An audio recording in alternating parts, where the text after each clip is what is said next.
Welcome to the Out There channel, live stream 206.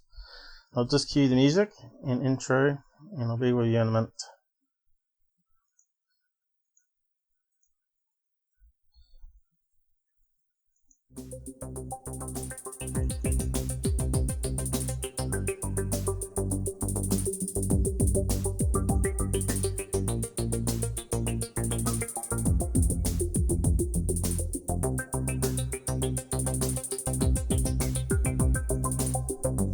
Mr. L. Ray.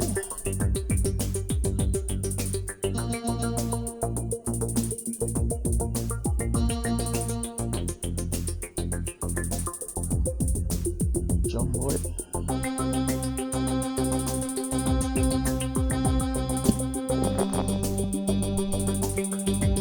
Robert, who's probably in bed.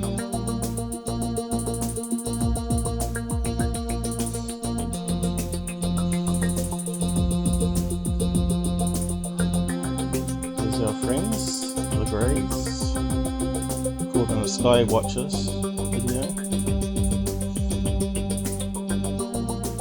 Hoax, maybe? Who knows? Certainly looks pretty good. Going down to the underground base.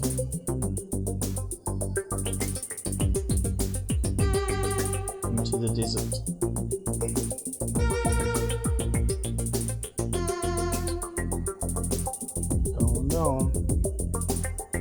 Guess it would be cool under there.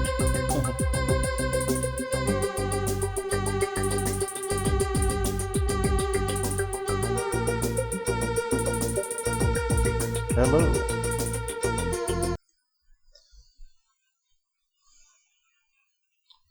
Good to be back. I'll be back. Always back for another live stream. Try and keep your swearing to a minimum on the side chat. And be civil to people. Usual rules, nothing major. Just have some fun. And offer your opinions on the side. Okay, so let's switch to the desktop. Not sure who's out there, if anybody. It's been a rough night with the heat, so probably haven't had much sleep, so I'll see how I go. My brain's not up to full speed yet, so I started a wee bit early, so maybe people don't know that, I don't know. But I think the time was correct this time. It allowed me to go back a day, even though it always selects a day ahead, wrong. And the code obviously is made for America. New Zealand's always ahead of America. So, yeah, so we've got a few topics to cover today. See how I go though. How's the audio sounding? Anybody out there? I think it's alright. Yeah, we got someone on the side. Stone. How's it going? Does the audio sound alright to you? You're not crackling? Normally have a few people on checking. I'm not sure where everybody is today. It should be suitable for American time. What is it over there at the moment? About 5 o'clock. California. I forgot now. 4 p.m. maybe. But yeah. So we've got a few topics to go over, so let's do some recaps. So remember the USB stick thing that came out on Reddit? I was trying to find the other images. Well, UFO Interest, instead of doing his usual gift image, he did it as a MPEG on his UFO channel here. So I'll just skim through that. You can see how they use stock images to make the fakes. There's about 10 or 20 images they looked at, plus the space ones. I also have to click it. Okay. Probably won't need music on it. So Scott's put up this video here. If it starts weekend, everybody's on the net in New Zealand and using the VPN because they're probably watching TV shows. Looks like it's on low quality too, but doesn't matter. So Reddit posts there, strange 1800s planetary imagery. Once all the images and videos have been downloaded with the help of fact checker Hoaxeye, we found some fakes fabricated with stock images. So we're seeing that one.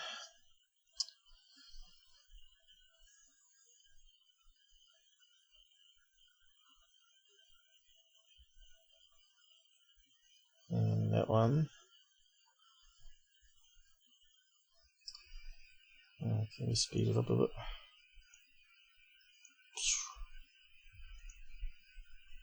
And that one. So obviously they zoom in a bit and crop it, put artificial scratches on. Same with Skinny Bob, one was done.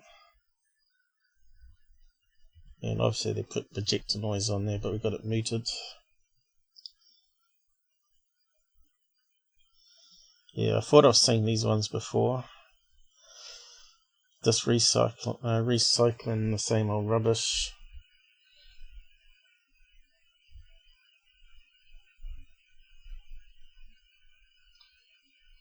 Okay, so there's a few more images there. I'll post it down the side. Oh, actually, I'll just post this Twitter link to it.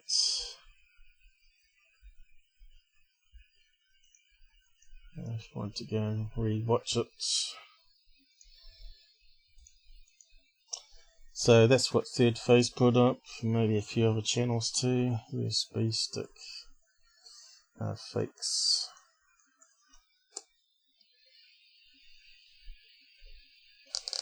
8 PM, that's a good time to do live streams for you guys. You're in a good time zone there for my afternoon. Normally I do it early in the morning so Robert can do it in his afternoon.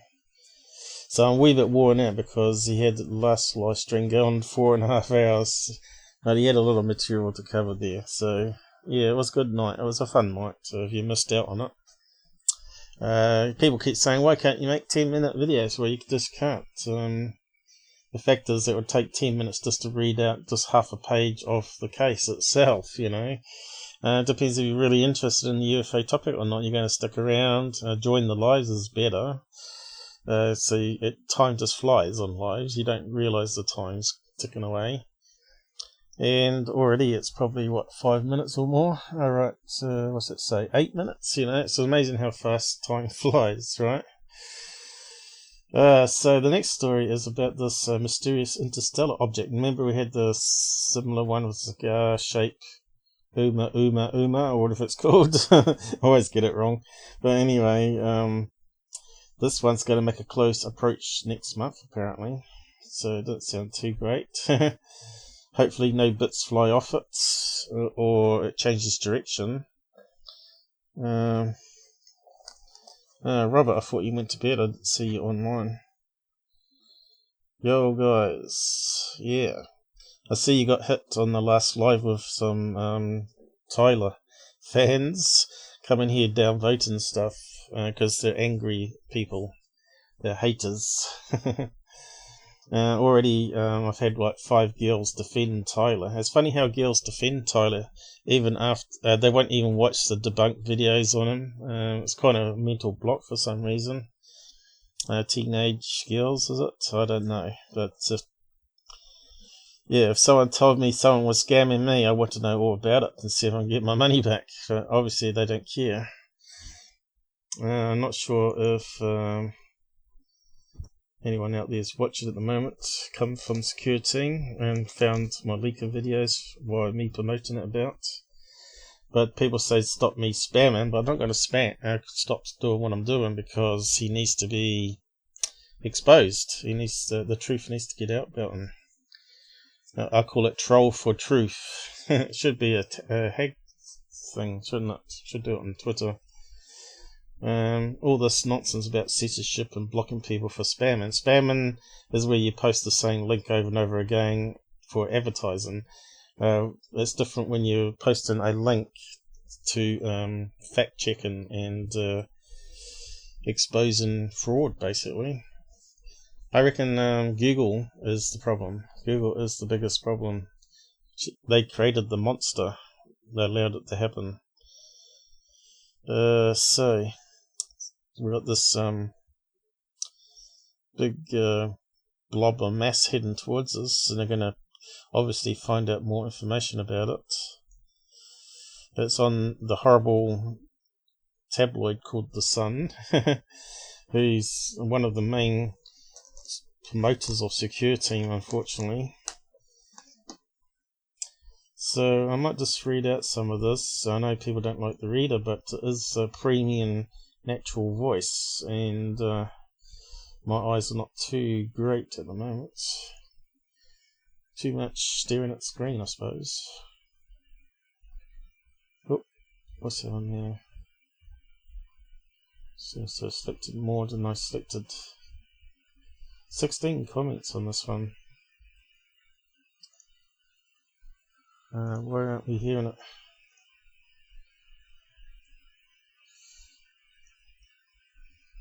Don't tell me something's gone wrong.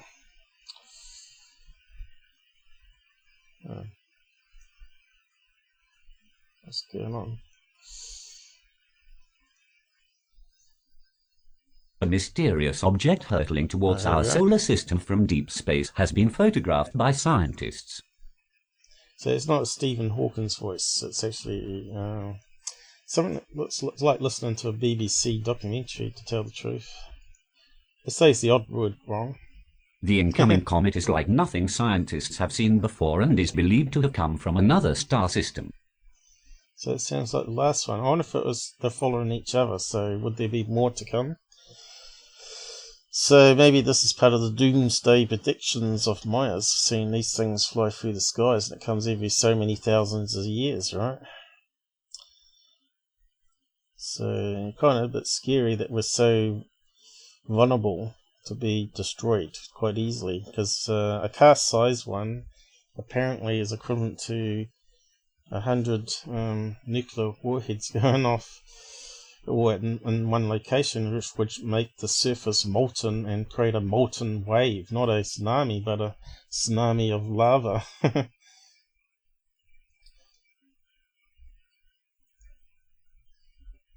A close-up of the interstellar object 2I/Borisov with Earth superimposed to its right for scale. The comet's tail stretches 100,000 miles long, more than 12 times the diameter of Earth credit. Part of and that makes the visitor, known as 2I/Borisov, only the second interstellar object ever spotted in our solar system. Discovered in August, Borisov has traveled at least 7 trillion miles to get here and will make its close approach with Earth next month. Experts captured a close-up of the object on Sunday using a telescope at the Keck Observatory in Hawaii. The image, taken by Yale University scientists, showed the comet surrounded by a bright white glow. So it's quite big, isn't it? So if it hit Earth, I think it'd fly us into the next solar system. Certainly blow up the Earth. It'd be like that image I have on that Secure Team one I did with the Secure Team radio. I'm not sure if you've watched it or not, but it puts together all his 3 fake leaker interviews together, whistleblowers, all into one clip. And at the end, it has the planet Earth being blown up, because the real information got lost within all the noise created by these idiots online that no one heard about the meteorite coming towards Earth. So what would you do, though? I suppose billionaires would simply get SpaceX to launch them into space or something. I don't know. Take a module to Mars and live on Mars with champagne and caviar, I suppose. I don't know. 1% of the world owns most of the money. So we got some extra reading here, but we'll look at the map.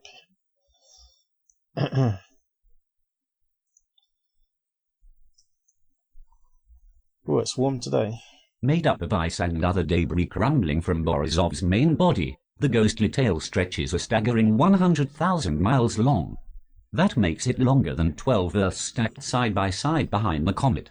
It's humbling to realize how small Earth is next to this visitor from another solar system, said Yale scientist Dr. Pieter van Koom. Borisov is only the second interstellar object spotted in our cosmic neighborhood. The first was Oumuamua in 2017. That's the word I was trying to say. But there you can see the orbit of Earth is inside. Isn't it inside? Yeah. And then you got Mars. So it looks like it more likely impact Mars. Maybe that's what wiped out Mars, was one of these comets. Maybe a smaller one.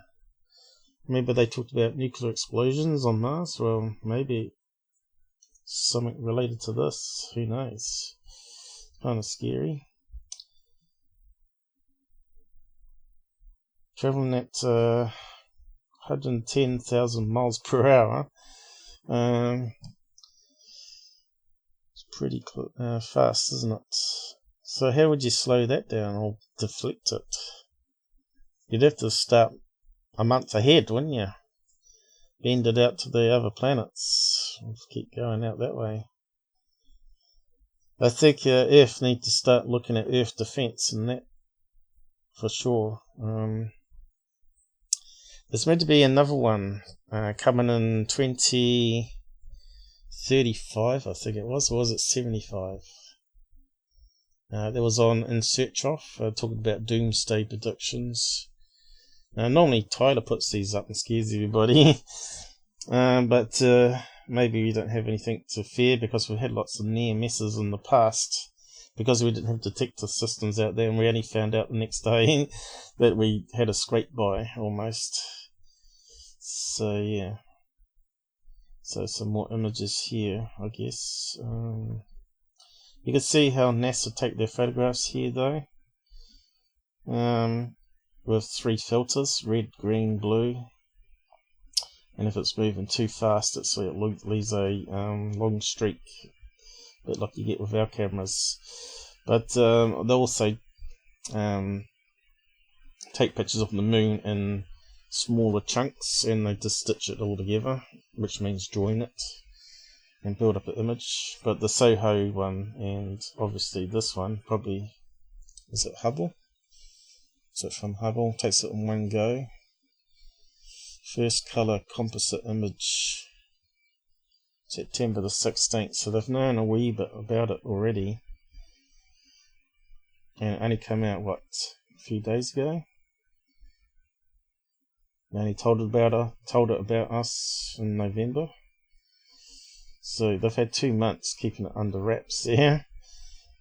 I don't remember hearing it on any other site. And oh yeah, here's this guy here.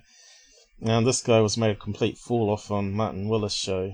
He was trying to claim that he knew all about the UFO topic, and he got all the facts wrong, didn't he, Robert? It was hilarious. If you've not seen it, go and have a watch.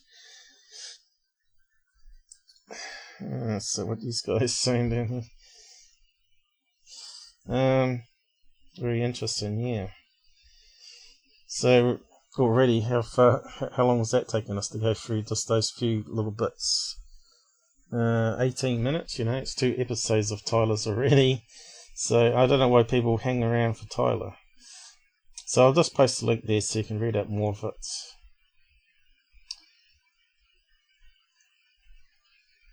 I just keep on going until I feel like I can't do anymore, I'm a bit rough today because of the heat temperature here. It's now summer.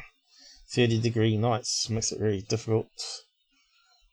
And especially if it starts off cold in the night and you get into bed, and then half an hour later and you got the heat wave back on. Hot wind from Australia here in New Zealand. So the what do you call it? Interstellar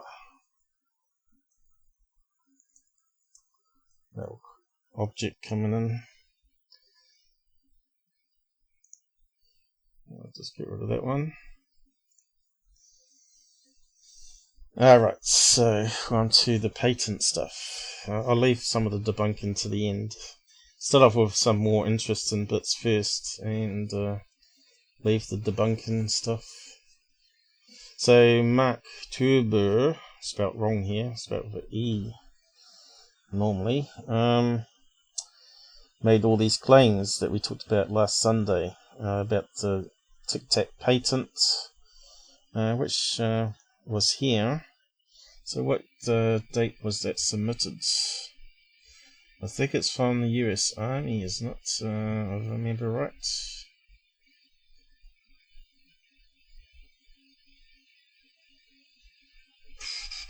Where's the dates? There we go. What's that say there? So a few years ago, 3 years ago, filed by the US Secretary of Navy. So if this is not a real experiment, why would they submit it? People are saying it's bogus, but I don't think so. I think there's something to this. Also, it kind of reminds me of Townsend Brown with the charged edges that he was doing. As you recall, he found that high voltage capacitors would lift off on X-ray machines. They would shake around and want to try and lift up. And so he wanted to find out why that was the case. And it turns out each of the plates in the capacitance loses weight when it's highly charged in voltages, which is a mystery why it would do that. So I think this is relative to that Townsend research. Now, people said he was just creating an iron engine that lifts up with iron wind, but somehow he had figured out that was a weight loss component to it as well. So, but you had to have multiple layers, same as Tesla had found out. So Townsend Brown knew about Tesla's work. So I'll go over that on a drawing, but first of all we need to recap it all. So I was just wondering if anyone out there did do any background checks into this guy and found out if he was left-handed or right-handed, because we did body lingo analysis on his eye movements, and we need to know if he's left or right-handed, because that changes the brain order, you see. So either way, he could be completely making up the story or he was telling the truth. So he's the one that come up with this patent, but I think he said it was bogus. So yeah, I'm not too sure how to take this guy seriously or not, but it still was an interesting story. I'll post that link from Reddit again for those new to it, but you'll find it in the other live as well that we did. What's his name? I think it's meant to be.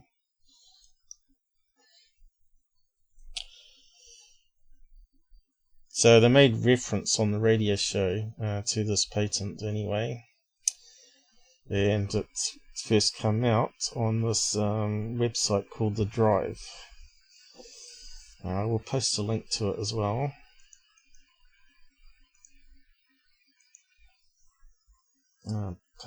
Tic Tac patent. What's interesting though, looks like there's other patents here, or is it on the same one? I'm not too sure. I haven't had quite a look at it yet. I was meaning to try and get to it. Let's have a look. Oh no, it's all on the same one, but looks like it. What's going on? Let's just have a quick look.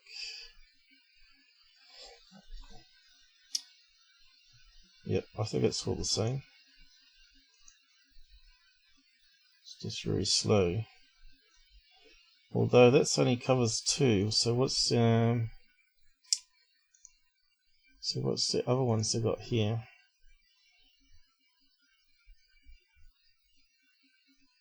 And that one there, I didn't see that.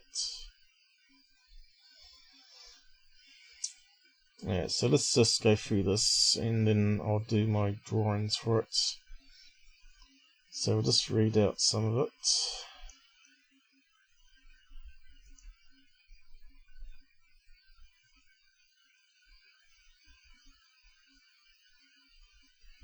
I think it's running slow. Maybe I should change VPNs again. The United States Secretary of Navy is listed as the assignee on several radical. The United States Secretary of Navy is listed as the assignee on several radical aviation technologies patented by an aerospace engineer working at the Naval Air Warfare Center Aircraft Division, NORCADE, headquarters in Patuxent River, Maryland. One of these patents describes a hybrid aerospace underwater craft claimed to be capable of truly extraordinary feats of speed and maneuverability in air, water, and outer space alike, thanks to a revolutionary electromagnetic propulsion system. You're always skeptical, Robert. You're meant to be the more of the believer. But don't forget he was intelligence. Yeah, but he's saying that they want to slowly leak it out, so maybe that's why they've let him come out with it, you know? Maybe it's time for them to reveal they've got the technology now.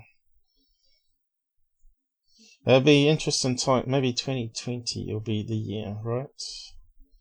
Or maybe 21st, after all the crazy election stuff.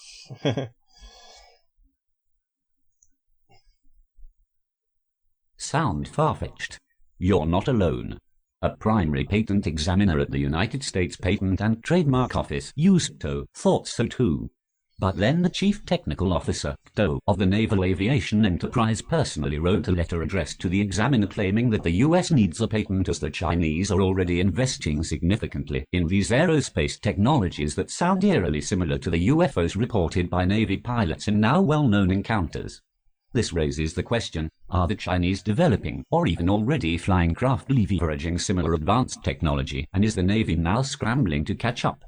The wondrous inventions of Dr. Salvatore Surzapa's the bizarre saga of the US Navy and its sudden willingness to admit that its personnel regularly encounter unidentified objects in the skies keeps getting stranger. Why the sudden shift in policy? What is the motivation for disclosing these encounters to the public? News outlets of all types have for months been discussing the matter, yet we still don't know exactly what is actually happening here. So my feelings there is maybe the Chinese and the Russians have caught up, so there's no point in keeping the technology suppressed, is it? Because they don't want them to find out about it. So if they're already catching up with America, there's no reason why America can't reveal it like they did with the B-2 after, 8 years of secret testing. Now, I remember some of the UFO videos that come out were actually B-2s, which was quite interesting when you go over old UFO clips where you can see the triangles, and it was the B-2s that were secretly testing at Area 51 and whatnot. So maybe these large triangle ships something to do with this patent. Maybe Art Bell's story. I have got his story up on my channel if you've not heard it. Rest in Peace episode I did for him. So, hey, the Gold Man, how's it going? Have you reached copper and its implications? No, but it's just about selecting whether your channel does adult, whether it has suitable for kids, isn't it? So, all I do is I always say mine's for adults, which would be 16 or older in most countries. I'm not sure how it works with America.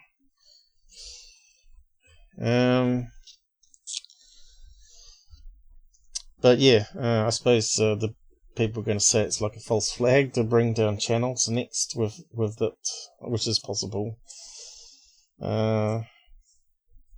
But I think most people would comply with the law on the age thing. We don't really want young kids getting into this sort of stuff until their minds fully developed, else they end up being security fans. We just can't get away from security, unfortunately. He's made so much damage to the UFO field, it's ridiculous. What happened to Tyler Klotner? Well, maybe he got caught in draining the swamp, I don't know. Tyler, if you haven't heard, he created fake videos of interviews from the beginning of his channel. His first episode that he put up was a leaker like Bob Lazar from Area 51, which is my second video that I found. I found it after I found the other two. So if you haven't watched them, go and have a watch on them. They're on the playlist there. And that sort of reveals all. So where's Tyler gone? Well, Google have killed the money on his channel. So he says, but when I go to his videos, they got ads on, so I think that's just bogus. I think he's just got bored with it, and he knows he's been caught out on these fakes that he's made, and before long it's going to get around. It's going to exponentially grow. He's tried to block me for a couple of years anyway, get information out. Yeah, so and of course Google hasn't helped promote that material. Aiding and abetting criminals online. That's what I call it. So my guess is he's working on some other project. He could be doing it with Corbell, because Corbell knows all about his hoaxing and doesn't care, because he wanted access to the 2 million subs to promote his movies to try and sell the product, right? So they might be working on something together. Hopefully they aren't, but I wouldn't put it past it. The other theory is he's working on his opiate drug documentary that he wanted to work on years ago. He crowdfunded it, but he got no interest in it, so he cancelled it. But now he's got all the money from Google and advertising. He can just fund it himself, right? He could easily buy a cameraman to follow him around while he does interviews, and probably a $10,000 proper camera that Survivor Man has, you know, the proper zoom and the microphone system. He could even use his P1000, I guess. They do a reasonable job. I'm so glad you took the time to put Tyler in his place. I just wish more people would. Yeah, it's tiring. It's continuously fighting people. People defending him, as I said earlier. Even before I started the live stream, I had a couple of people attacking me, saying stop spamming his channel, but if I don't, people just won't find out about it. People don't sort of go to scroll through the list of comments and find replies to other people, so I have to reply to them. So if you know, we had John, the co-host, on my channel on the live streams, and if you go back 6 months, you'll see him there on the before Robert showed up again. Robert was doing a co-host for a while, and then he went away for some reason, and then John sort of stepped in his shoes, and then John was an ex-Tyler supporter, a hardcore supporter that used to pay him on Patreon, and he's come across my leaker videos after I commented to him, and he was mad at me to start with. He said, how dare I attack Tyler, but then he looked over the material and evidence, and he could see that I wasn't lying about it, and was really mad and cancelled his Patreon and started helping me get a new laptop so I could do a better live stream. So yeah, which is something I never expected to happen. I didn't expect a Tyler supporter to actually come over and start funding me and helping me. But yeah, the world is crazy with the UFO field. You still out there, Robert, or have you gone to bed? He's above there in the side chat. The FTC are threatening to sue creators of YouTube's up to for not complying. Yeah. So if you don't do, don't list. If you're not sure, just list your site as adult all the time, which is what I do, and then they can't sue you if you put some stuff that breaks the law in America.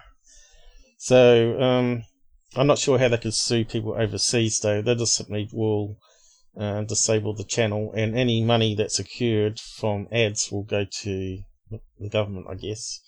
But anyway, on with this Tic Tac patent. It's a bit to cover.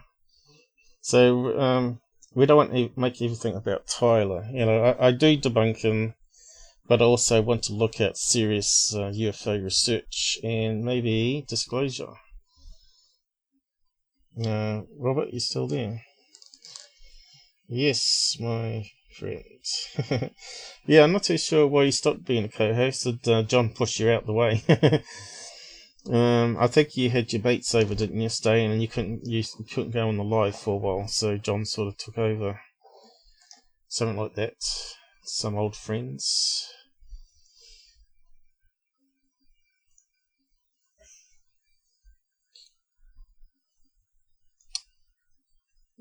This is definitely slow. Clearly, today. The narrative is being carefully controlled by the Department of Defense and the Navy.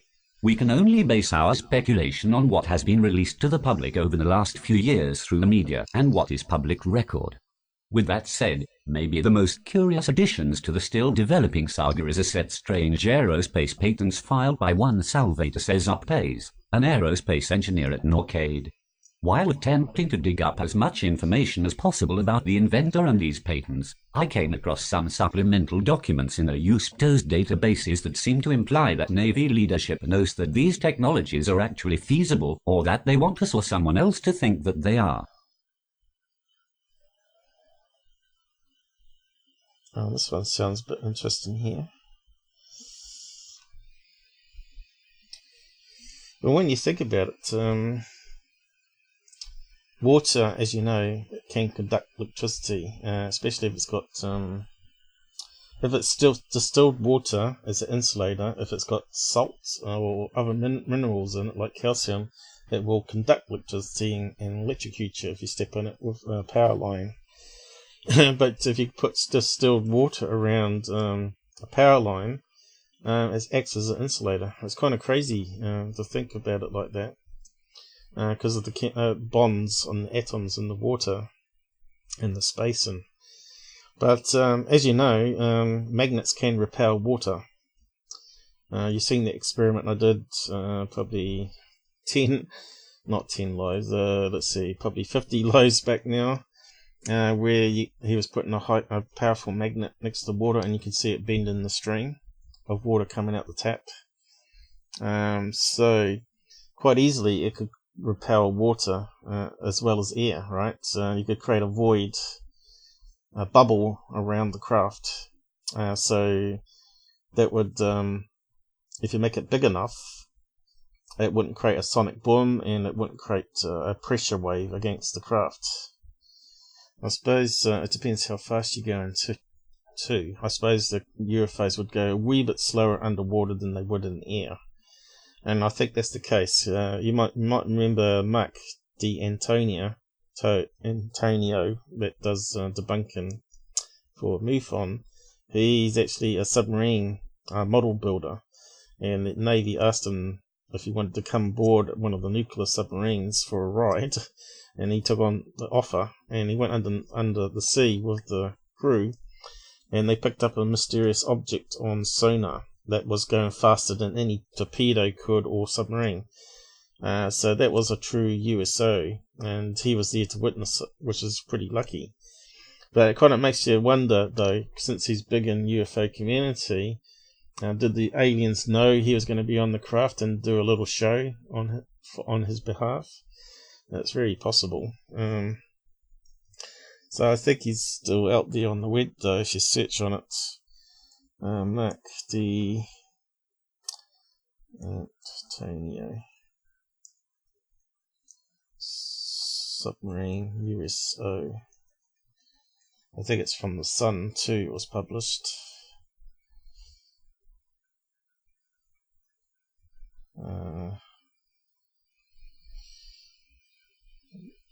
Let's see. It's not come up, has it? I suppose you've got to use the right words. So this is the problem with Google. It'll be there somewhere. USO underwater. The Sun, maybe.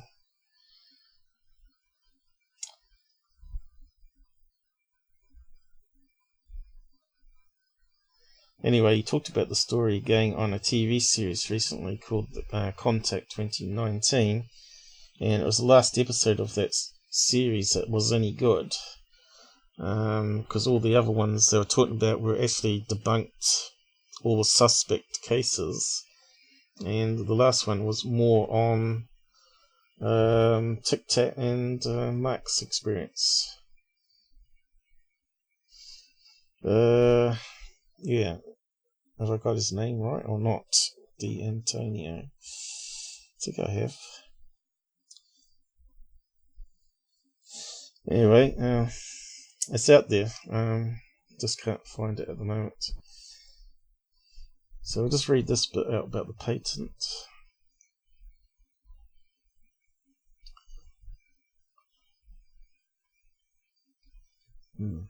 That VPN is slow. The Navy's patented hybrid underwater aerospace craft PACE is named as the inventor on 4 separate patents for which the US Navy is the assignee: a curiously shaped high-frequency gravitational wave generator, a room temperature superconductor, an electromagnetic force field generator that could deflect asteroids, and, perhaps the strangest of all, one titled craft using an inertial mass reduction device. While all are pretty outlandish sounding, the latter is the one that the Chief Technical Officer of the Naval Aviation Enterprise personally vouched for in a letter to the USTO, claiming the Chinese are already developing similar capabilities. The patent was first applied for on April 28, 2016, over a decade after the Nimitz carrier strike group encountered strange Tic Tac-shaped aircraft, and nearly a year after Navy pilots across multiple squadrons flying out of Naval Air Station Oshima and as Norfolk experienced a string of bizarre encounters with unidentified aircraft, some of which, like the Tic Tac, seemed to possess exotic performance capabilities. The hybrid aerospace underwater craft in PACE patent, meanwhile, is described as being capable of incredible feats of speed and maneuverability and can fly equally well in air, water, or space without leaving a heat signature. This is possible, PACE claims in the patent, because the craft is able to engineer the fabric of our reality at the most fundamental level by exploiting the laws of physics. So, as you know, patents are like little block diagrams, so they leave things out, so you can't just sort of copy it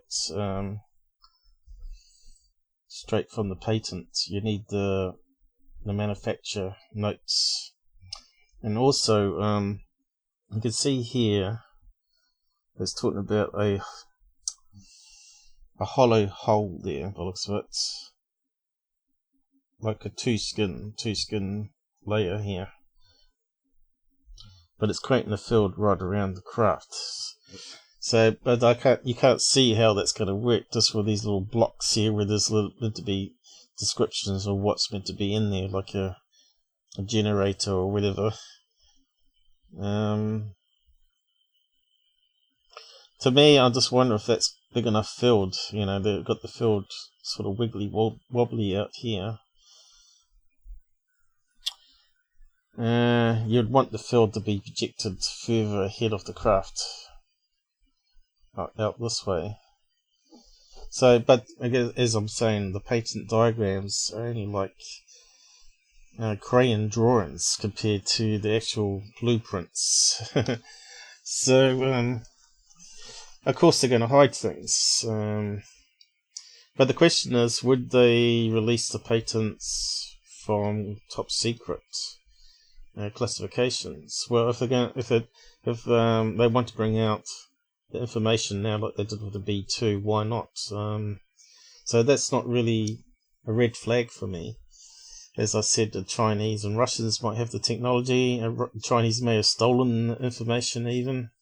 They stole the shuttle plans and rocketry information for 15 years or whatever it was from that Chinese spy that they captured, which I covered in a couple of lives back. 10 lives back or so. So yes, obviously it's various patents here then. What's this one here? Almost a Tic Tac shape thing. Similar idea. So it looks like two triangles back to back here. So it can go forward and backwards, right? So they do make a big blurb on this page about it all, don't they? Future state of the possible. So let's have a quick read of that one.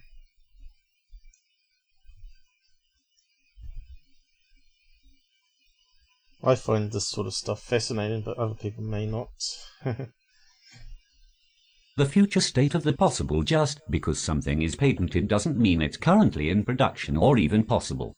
Private entities and the US government both regularly patent forward-looking technologies to ensure that they own the rights to them when or if they're ever fully realized. The patent for the hybrid craft is set to expire on September the 28th, 2036. That being said, the unorthodox circumstances surrounding the approval of this patent have us wondering why the Chief Technology Officer of the U.S. Naval Aviation Enterprise, Dr. James Sheehy, personally vouched for the legitimacy of this beyond revolutionary aerospace technology in the Navy's appeal to the USPTO. Sheehy assured the patent examiner in charge of this application that the aircraft propulsion method described in the patent is indeed possible, or will be soon based on experiments and tests Knockade has already conducted. So someone in the side chat is UFOs real or not? After looking at it 3 years, seriously, I would say aliens and UFOs are definitely real, and also Black Ops craft are real. And this is part of the Black Ops side of things. Whether it comes from reversed crash technology, who knows? But a lot of the stuff here in this patent is very similar to what Tesla and also Townsend Brown was working on. So it's no mystery really that it could come from humans. It may be very similar to what the alien technologies are using, but it might be like a crude version of it, you know. How would you compare it to the cassette player to the CD player? They both store the same, produce the same sort of sounds from it, but one's more superior than the other. And then the CD player has been replaced by MP3s and what's the other format? OGG and what's the other compression techniques? MP4 audio. So yeah. So I'm not too sure what this one's talking about here. I think that might be part of what's inside the craft. I don't know.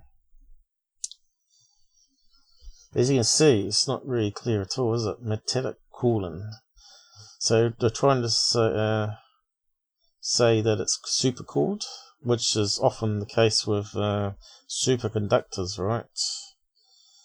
So if you got a skin of a craft where you got a layer of high voltage and a layer of super cooled skin, it may give some sort of field from it, like anti-gravity even, or at least a magnetic field which would push water away.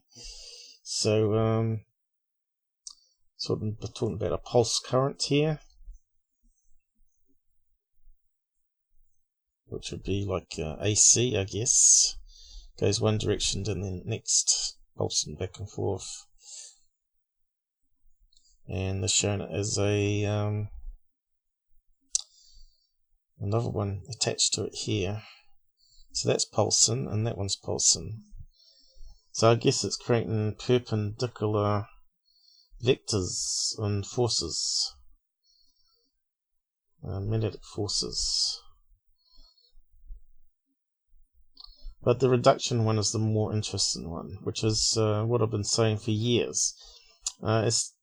But I'll go over it now as a drawing. So we don't need that anymore. Hopefully, anyway. So the key thing is how do you make something lighter? So what is atomic mass?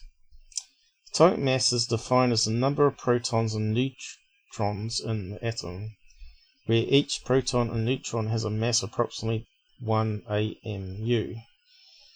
Atomic unit. And electrons within a atom are so minuscule compared to protons and neutrons that their mass is negligible. But so it's the mass here that they're talking about here. So the more and more of those build up in the center, the heavier it gets. So that's why hydrogen's got one of these spheres of energy called a proton. So if you think of matter as very dense energy, proton being dense energy, and a neutron being dense energy as well, but if you can imagine its fractal energy being different, that it makes it doesn't have like a attraction force, so it's called a neutral. You can see where the word comes from. Proton, like positive charge, so they call it proton. So what keeps these together is atomic forces, keeps it bound together in the center. So what's interesting also, if you have a look at the atomic chart for elements, that one. I've brought this one up before. You can see the size of the atom changes with more protons, but it doesn't get bigger as you'd expect. It actually goes at a certain format. So helium and hydrogen, so helium is bigger than hydrogen, but then suddenly the next atom has got more protons and stuff, but it goes smaller, and that is lithium. You've heard of lithium ion batteries.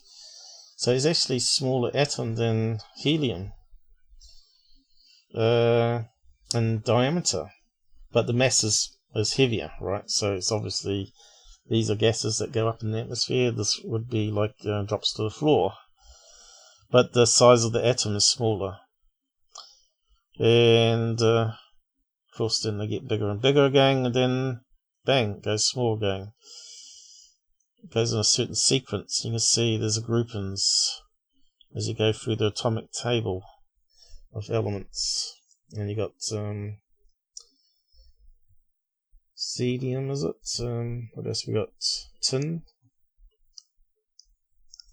nuclear materials, I think. I'm not sure what all the codes are. I'd have to look up in the periodic table. So this could play into how to make things lighter. So if the craft's made in this region here, for metals, which ones are metals? I suppose they might be spread. Where's iron? Can we see iron there? Silicon, zinc, must be in this cluster here, I'd say. But you get the idea. So we're thinking physics at the moment, complicated stuff. Of course, in these patents they put the word quantum in as well. Makes it sound more mysterious. Let's see what they say here. Craft using inertial mass reduction device compromises of an inner resonant cavity wall. So there's the skin of the craft. The outer resonant cavity and microwave emitters, which you know is what we use on our Wi-Fi and cell phones. So microwave is used, they reckon it's used, but I have my doubts about that. Whether it's using microwave. I think it probably use higher frequencies myself, but never know. Electrical charge, outer resonance cavity wall, and electrical insulated inner resonant cavity wall form a resonant cavity. The microwave emitters create high frequency electromagnetic waves throughout the resonant cavity, causing the resonant cavity to vibrate into a accelerated mode and create a local polarized vacuum outside the outer resonant cavity wall. Oh, well, they didn't actually use the word quantum. I thought they did. Because I heard the word quantum vacuum. Maybe it was on one of the other patents. So it gives a bit more detail about that gibberish. But you can see how it's worded. It's not going to give too many clues away, even if they did release it publicly, right? It's just block diagrams and general terminology, so they can reclaim the money on it later on when everybody's flying around in flying cars, right? Artificially generated high frequency electromagnetic fields. It goes on a bit. Oh, there we go. I've got the word quantum. Everything that surrounds us, ourselves included, can be described as macroscopic collections of fluctuations, vibrations, oscillations in quantum mechanical fields.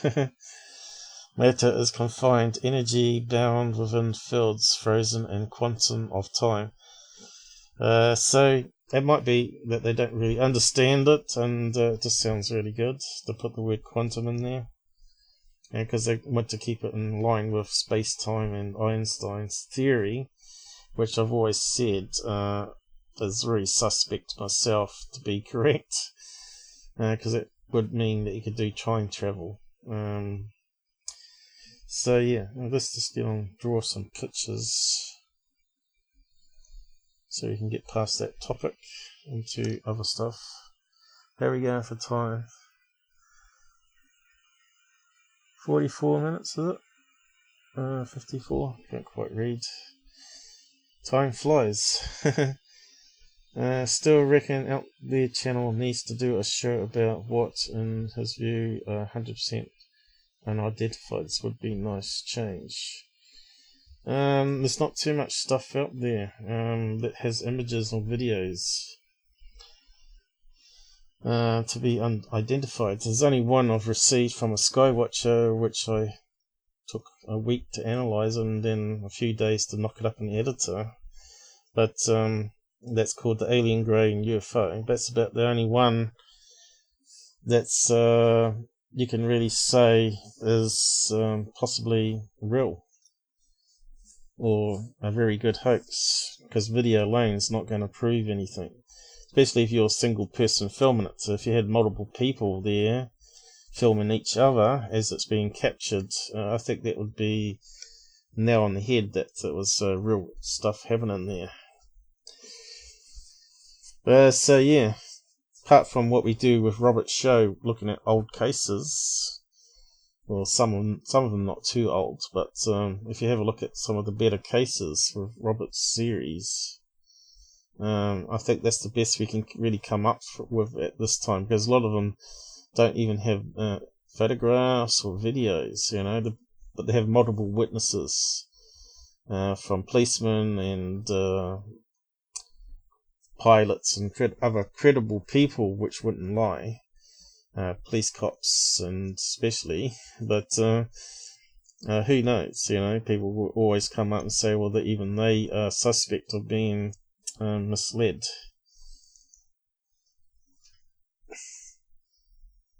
So yeah, all we got to do is keep filming, I suppose, with better cameras, better detection technology. But all we got is all those abduction accounts where they're all very similar. They get abducted, taken into craft, alien greys. So until one of those can actually film these suckers and them being kidnapped, what can you do? To me, if that was happening, I'd be always trying to figure out a scientific way to capture these aliens on film doing it. How you do that, I don't know. Faraday cages, put cameras in Faraday cages. Do something different. Think outside the box. Hide them so no one else knows apart from you, but you're not nowhere near the area. So the people can't, reveal the location of the cameras in their mind to aliens if they can read minds. So you got to think of that sort of stuff. You got to sort of do some sneaky surveillance, pretty much. But you can bet the American government have probably got radar data of things coming down and stopping above houses. They also would have other means of cameras, maybe on the streets and buildings where they can capture something coming down. So yeah, I don't know. What do you think on that one, Rob? One and all of your time doing this. So what's that? I missed something. I hope you see one firsthand. Alright. We do that every midday UK time. Alright, yeah, we do a Saturday one with Rob.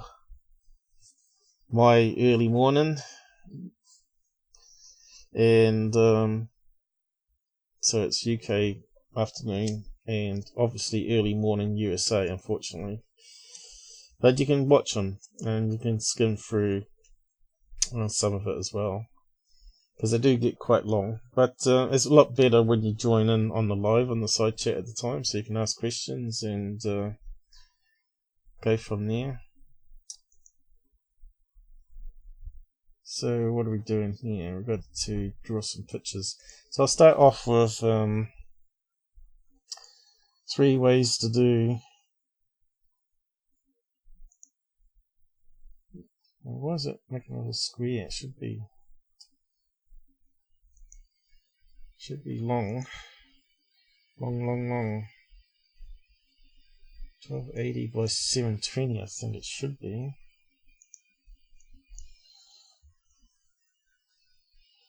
Oh, it's definitely warm in here. There you go. So bubblers are UFO. Let's see, what do we use for that? It's the question sphere. So we start with his one. His claim. Ah, damn. You click off it. So he reckons it's got these things underneath the craft. Need to rotate it. That he calls wave guides, or gravity wave generator guides. I wonder if I can copy it. Copy, paste. No, it's not letting me copy it. Okay.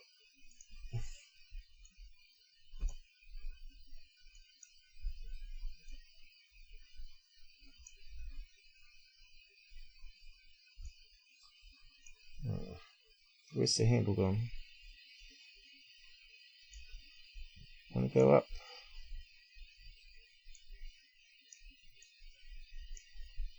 Should be a handle. Alright, I can't see it. There it is. So 3 cones underneath.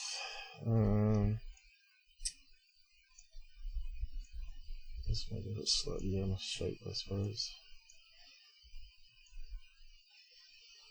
Saying that these are moving around, causing a downward thrust. So first of all, we need to create a surface of the planet. Use a line. So planet Earth is down here.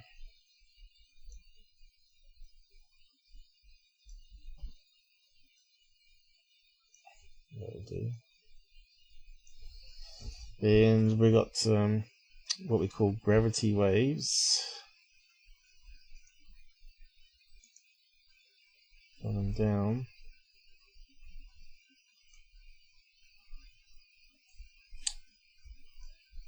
And they get denser closer to the surface, so they're more angled like that, coming in around the globe. So the closer you get, the more dense the lines are. Of course, that's not quite drawn correctly here.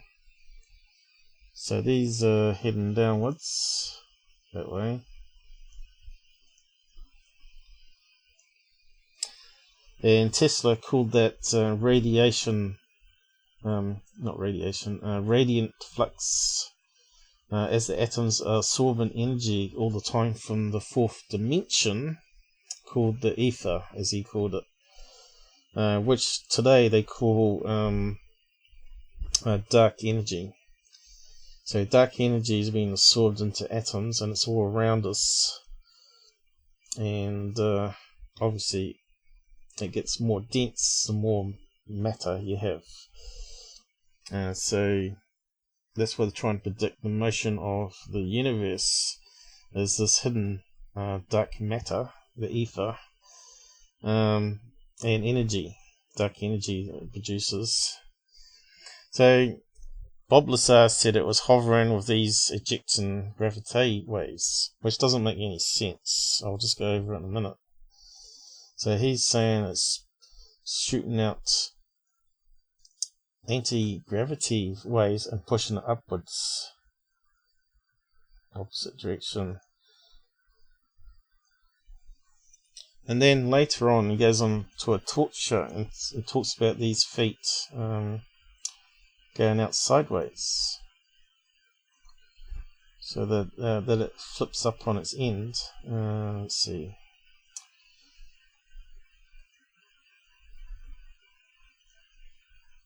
So he talks about that it rotates around, travels this way, and these feet are then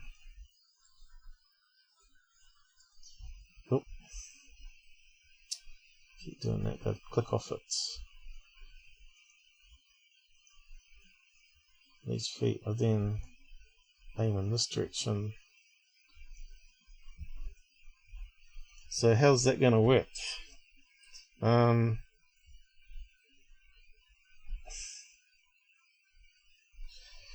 He says it goes this direction, but if the force is creating anti-gravity, the force is going that direction, right? It's going that way. Let's see, I need to get the right line. It's creating a force that way, right? Which means the UFO wouldn't fly feet first. It would have to go that direction against the force. It would have to go that way. So to me, he's telling lies. Can you see what I mean? And if it was hovering, it'd have to be upside down. So I think gravity waves is a lie. So if we look at the new patent, I'll just get rid of that there. So let's draw another UFO.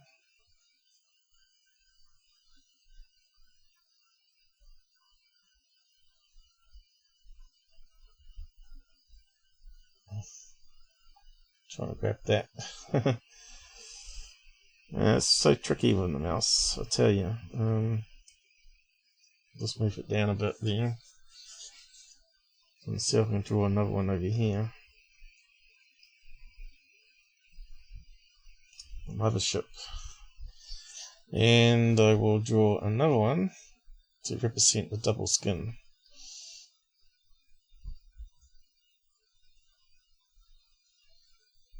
Double skin. Blue maybe. So it's got the double skin all around it. And Tesla said in a paper that he presented, which wasn't real documented at the time because Einstein came out with his general relativity at the same time, that no one actually paid any attention to what Tesla had to say. But he did a paper, according to the guy that's read it, from another guy that had access to it or went to the presentation and wrote about it, said that Tesla said gravity is the flux of radiant energy. So these lines coming down here are like energy in a string. So you can imagine if you're an object, you're going to get caught up in the string and it's going to pull you towards the stronger fields. As you know, they said mass attracts mass in our science, because they don't know what gravity is. So all mass has gravity. So the bigger the mass, the more gravity there is. So the Earth's gravity is stronger than this gravity this object produces, the UFO. So the theory was, if somehow you could block radiant flux, so it basically created a flow around it instead. So I'll just draw that. So instead of the lines cutting through it, they simply would bend around it, like so, and carry on, like it's not there. Why would it do that? Well, if you charge the skin, like that patent was saying, you create a quantum, quantum vacuum, as they call it, or quantum bubble. I love all these terms. Quantum bubble. Oh, I need that one there. Need a circle now. So we want to create a quantum bubble. Need a ring, really. So we'll just do it with a thick circle. So you want to create a quantum bubble around the craft, is what they're saying there. So it's not, so it becomes pretty much weightless, right? Because the energy here is not pushing against the object anymore and pushing it towards Earth. Instead, it's just simply going around the object, which sounds feasible if you can stop the atoms absorbing radiant energy, as Tesla was saying. Then maybe it doesn't get caught up in the river of flux. But I'm not too sure on that one. I reckon making a quantum bubble to go underwater makes sense, but in air, I'm not too sure. I suppose to stop sonic boom, it would happen. But more feeling is, instead of creating a quantum bubble where the thing goes around it, instead you want to reduce the heaviness of the atoms in the object itself. So again, we got this, trying to explain it. Oop. Done that again, didn't I? So we've got this other one up here.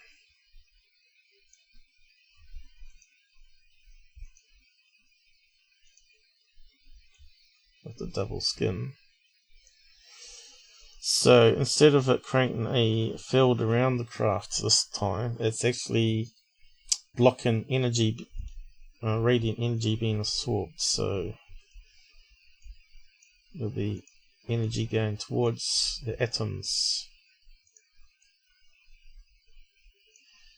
I need better arrows. Let's see, there's an arrow for it. Let's do this again. Arrow. So energy would be going from the fourth dimension, called the ether, being absorbed into the atoms of the object. And of course the flow going towards the object, it creates gravity. So these are like a river going towards the object, creates gravity, but the pull of the planet here is stronger, so it pulls it down. But as you know, gravity is very weak, so if you put helium or hydrogen into a balloon and get the right material, like latex or rubber or some other materials they used to make it out of, then it would simply float. You would get buoyancy. So anti-gravity is really buoyancy. rather than being a force opposite to gravity. I don't think you can change gravity. Gravity always exists because atoms are always absorbing energy from that fourth dimension. So, so this one over here is just nonsense. Bob Lazar BS. I don't think that would work. These ones are closer to the idea or combination of the two ideas. How's that sound out there? Does that sort of make sense? I'm trying to wrap my head around it for years now. And of course, they call Tesla's science pseudoscience and try and write him off, right? But you got to remember that he had 140 trunks of notes of experiments he did. And as you know, people discover things by accident by doing experiments. Now, Einstein was just a mathematician, wasn't he? He thought of stuff virtually in his head and came up with all the equations and said, well, the maths is there, it proves it must be real. But as we know, you can prove things in maths are not real. Maths is a tool to help you, like calculate things out. It's just a tool. It's not a real world reality. So if you can calculate in maths, doesn't mean it actually happens in nature, is what I'm trying to say. Hang on, I just need to get a drink.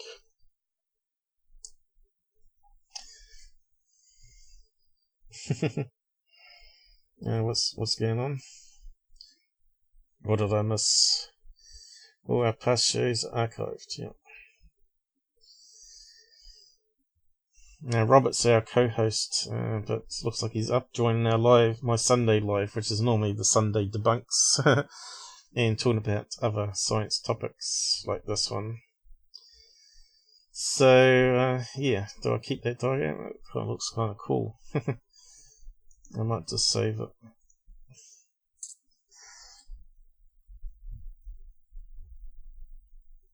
Where's the thing? Okay, untitled pin. That will do, probably.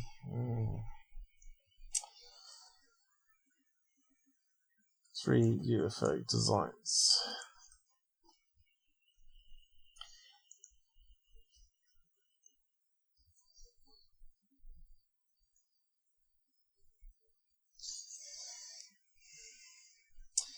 So the other thing with Bob Lazar one, which I pointed out in previous lives, which has been downvoted quite a lot because a lot of people want to believe in, is that his UFO design just doesn't work. That means for these feet to be going this direction means that the gravitational waves have got to be attracted to a distant body like the sun or the moon to be like pulled along like a tow line, which doesn't sort of work. Because you still got gravity coming down this way. So what happens? Do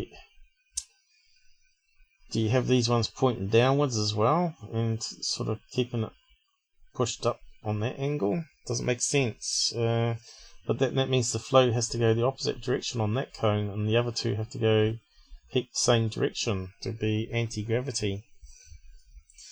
Well, the thing is, there's a thing called LIGO, which is like a really couple mile long sensitive equipment that they built for billions of dollars to try and detect gravity waves, and they rarely ever pick up gravity waves, which means either this experiment is wrong or it's a load of waste of money and that gravity waves don't exist, but flux, radiant energy flux does exist, but you can't detect it. It's the same thing, really. Gravity wave is really the same thing Tesla was talking about. So Tesla talked about the ether, which is dark matter. He talked about radiant energy, which is dark energy. And he talked about radiant energy flux, which is gravity waves. It's the same thing. So why they wrote him off, I don't know. But yeah, the LIGO would be detecting UFOs flying around us all the time. If that really was detecting gravity waves and UFOs were using gravity waves, which then tells me that they can't be because they're not. It's not going off the rocker detecting UFOs or gravity waves all the time. So that tells me that UFOs don't use gravity waves. They use charged skins to make it lighter. And if it's light, right, like you can make a metal car super light, and then it starts floating upwards because it's less dense than air. You can put a little tiny engine on that and fly that at supersonic speeds, or hypersonic speeds I should say. So it all sort of fits, you know. It's like putting a one of those mini jet engines for remote control planes onto a helium balloon. Imagine how fast that would go. It'd probably go so fast it would pop the latex on the balloon. But that just gives you an idea. So we can move on, I think, now. Again, I'll post that patent on the side here if you want to have a look at it. Tic Tac patent.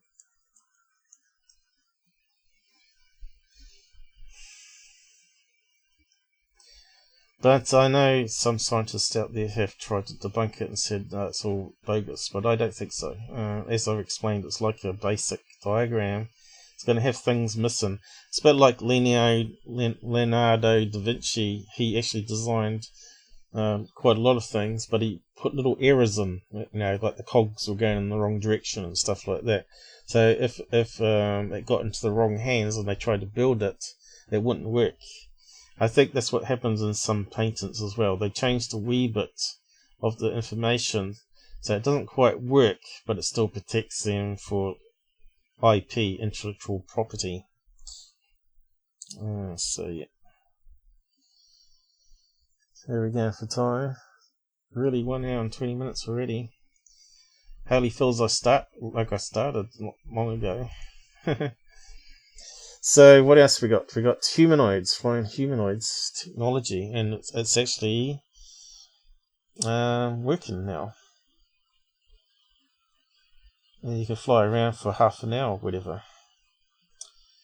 So this is a documentary from the guys called Gravity that makes that jetpack. You remember the flyboard? So they've progressed from the flyboard. You know, he used to step on a flyboard, like Back to the Future, and he used to fly around on that. Of course, it was going so fast, and it's dangerous because it's got no parachute. That if it craps out, at least it'll go into the sea and not cause too much injuries. But yeah, there's this little thing here, video I found, talking about the new prototype, which is basically got jets on his hand to give some thrust this direction, but he's also got some powerful jets this one, and through the vectors of the two jet engines going that way and that way, it lifts him up, and he can move his hands around to change directions, right? It's a wee bit like Bob Lazar's UFO, you know, the gravity wave generators, the cones of the rocket engines here. So he's got one on the back, one on each hand, so it's a triangle. That there makes more sense, so how you move, right? Compared to Bob Lazar's, which obviously is BS. Be the first to admit that we went down this road really at the beginning for the pure joy of taking on a challenge that was largely thought to be impossible. There was no textbook on how to go and do this. I'm Richard Browning, I am founder and chief test pilot from Gravity, and we build 1,000 horsepower jet engine flying suits. For the last few years, Browning and his team have tested every possible design and configuration they could come up with, all in an effort to make this a reality. The origins of the concept were all around some of the inspiration from my early life. I used to fly model gliders and model aircraft with my father. He was an aeronautical engineer, his father was a pilot, so I guess it was in the blood. But fulfilling his dream of flying required real physical demands, too. I spent some time in the Royal Marines Reserve, and the time in the military and all the sports I pursued after that taught me a lot about the capability of the human mind and body. I'm no great athlete, but I did learn a lot about how if you focus the human form on a challenge, whether you want to be an ice skater or a gymnast or whatever, it is amazing how this machine can be adapted. I got to the point with this calisthenics bodyweight training where I could support my own weight in a number of different kind of unusual positions, like flags, for instance. And I thought, well, if you just replace that hard structure that I'm holding onto with actually a form of thrust, I can hold my body in any number of different kind of flight positions. So as ludicrous as that sounded, I thought, well, let's just go and experiment with it. First, he needed to figure out how to stay suspended in the air. The form of thrust I landed on was gas turbines. Gas turbines are notorious for being very small form factors, extremely aggressive. One gas turbine weighs 5 pounds and puts out about 50 pounds of thrust. So in 2016, Browning started testing different... So these are the jet engines they use on remote control jet planes. You know, remote control jets, RC jets. Same thing. RC jet engine. There you go. What they put on planes, model planes. We've got some images. These things, they look pretty dangerous. You wouldn't want to put your hand inside one, but obviously they figured it out.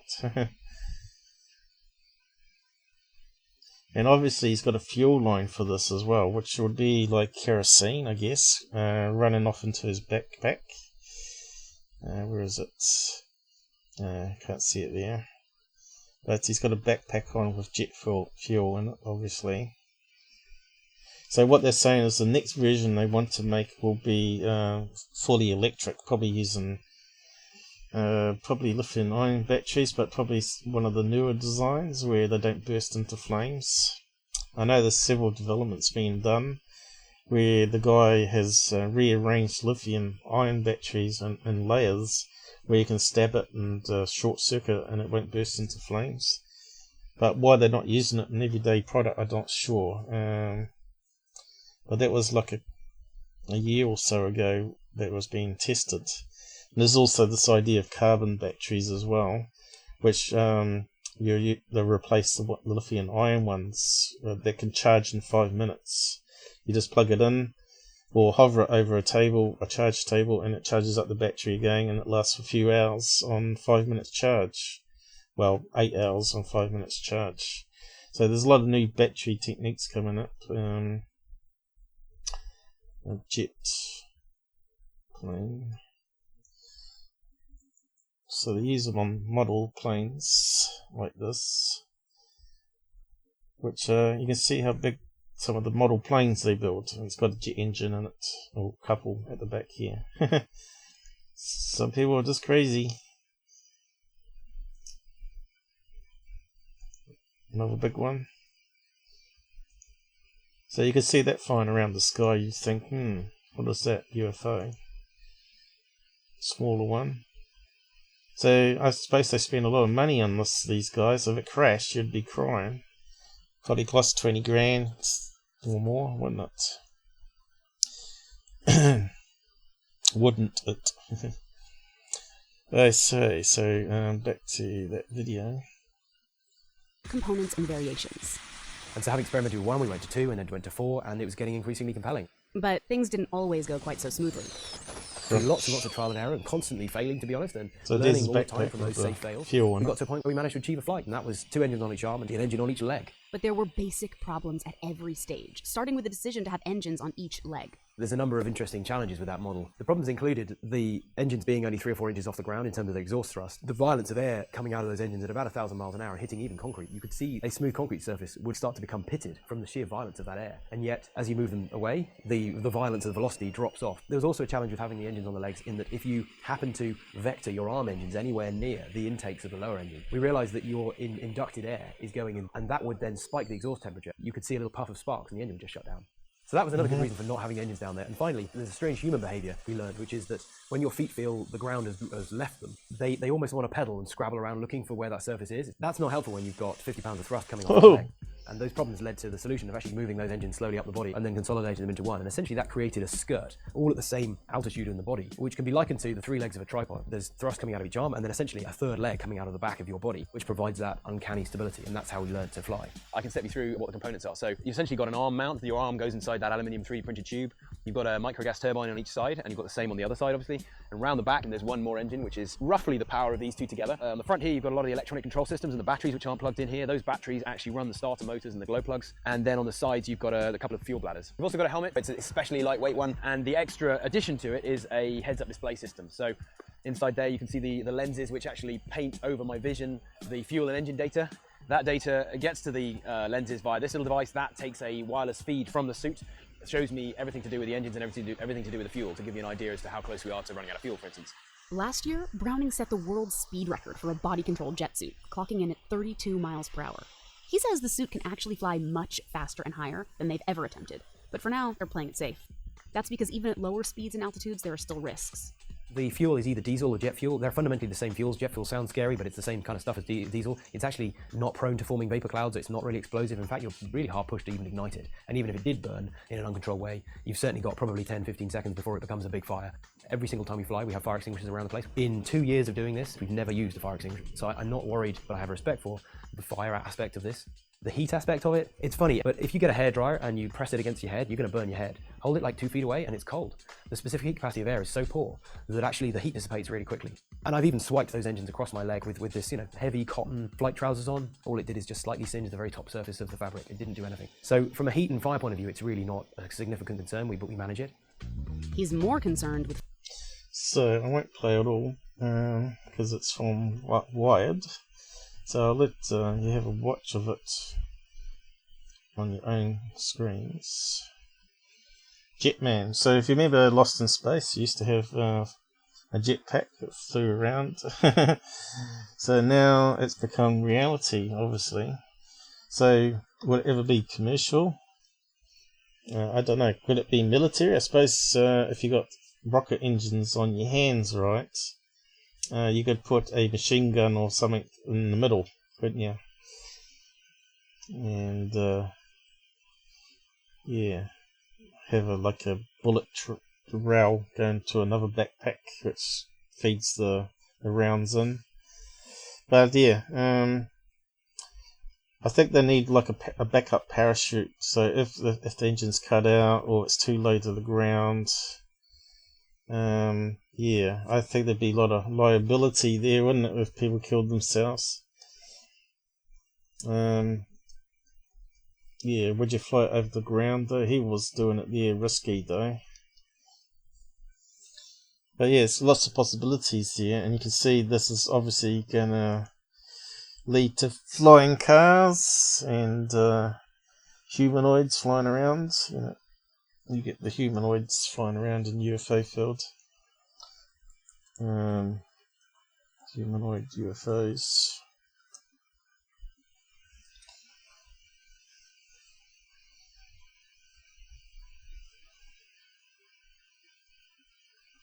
If aliens finally visited Earth, what's that got to do with humanoids? So, obviously the ones that we're seeing online are stormtrooper balloons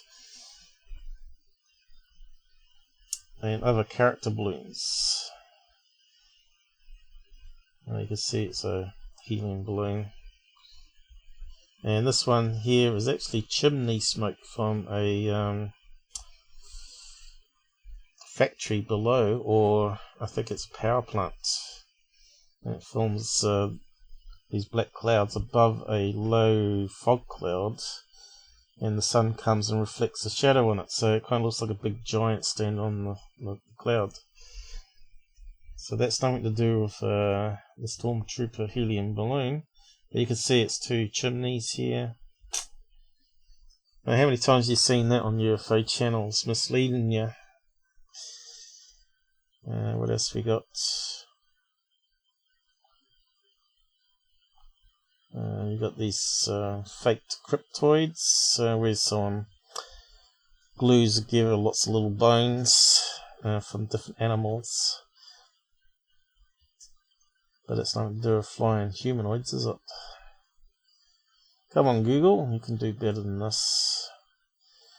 There used to be a load of pictures that used to come up, but they're getting less and less. Yeah.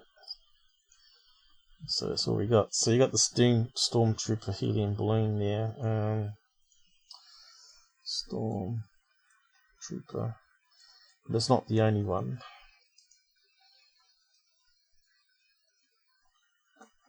Rob's probably sick of hearing about these type of balloons. Stormtrooper. We've got pictures side by side here. Someone's done one here. It's not that one. that's a Stormtrooper one again. Probably have to get rid of Humanoid. Put Balloon in.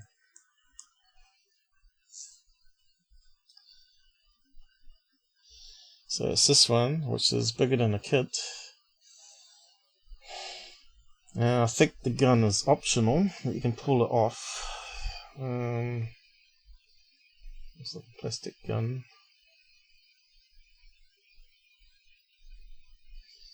Of course, if it gets away from a party, it just goes up and up and up.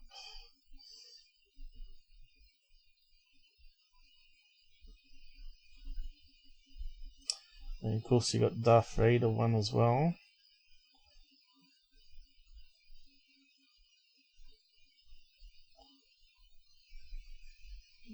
And probably all the characters as well, probably Chewbacca you probably get as well. Character balloons, there's quite a few of them.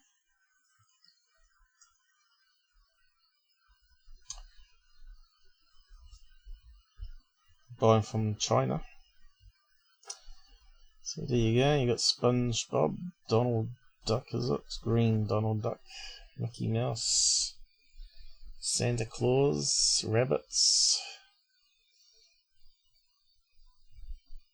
This should be Batman and Spider-Man as well.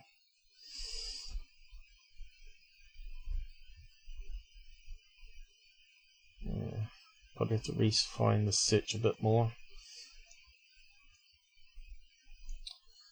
Spider-Man. You name it, they've probably got a balloon. Various Spider-Man poses.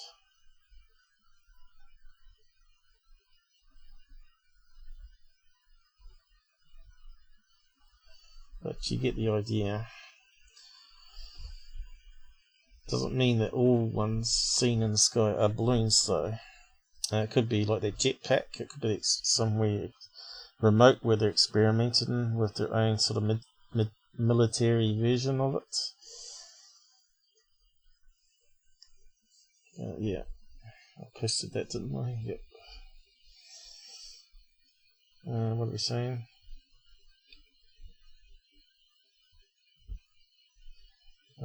Can't see where your comments are repeating. Have you ever analysed a pic from a sighting USA? Bill Herman, Colston, South Carolina. Probably seen it. I've probably done quite a few. You'd have to come on Discord, post a link to it in the vetting section, and we'll have a look at it. But we should move on. Here we go for time. 1 hour and 34 already.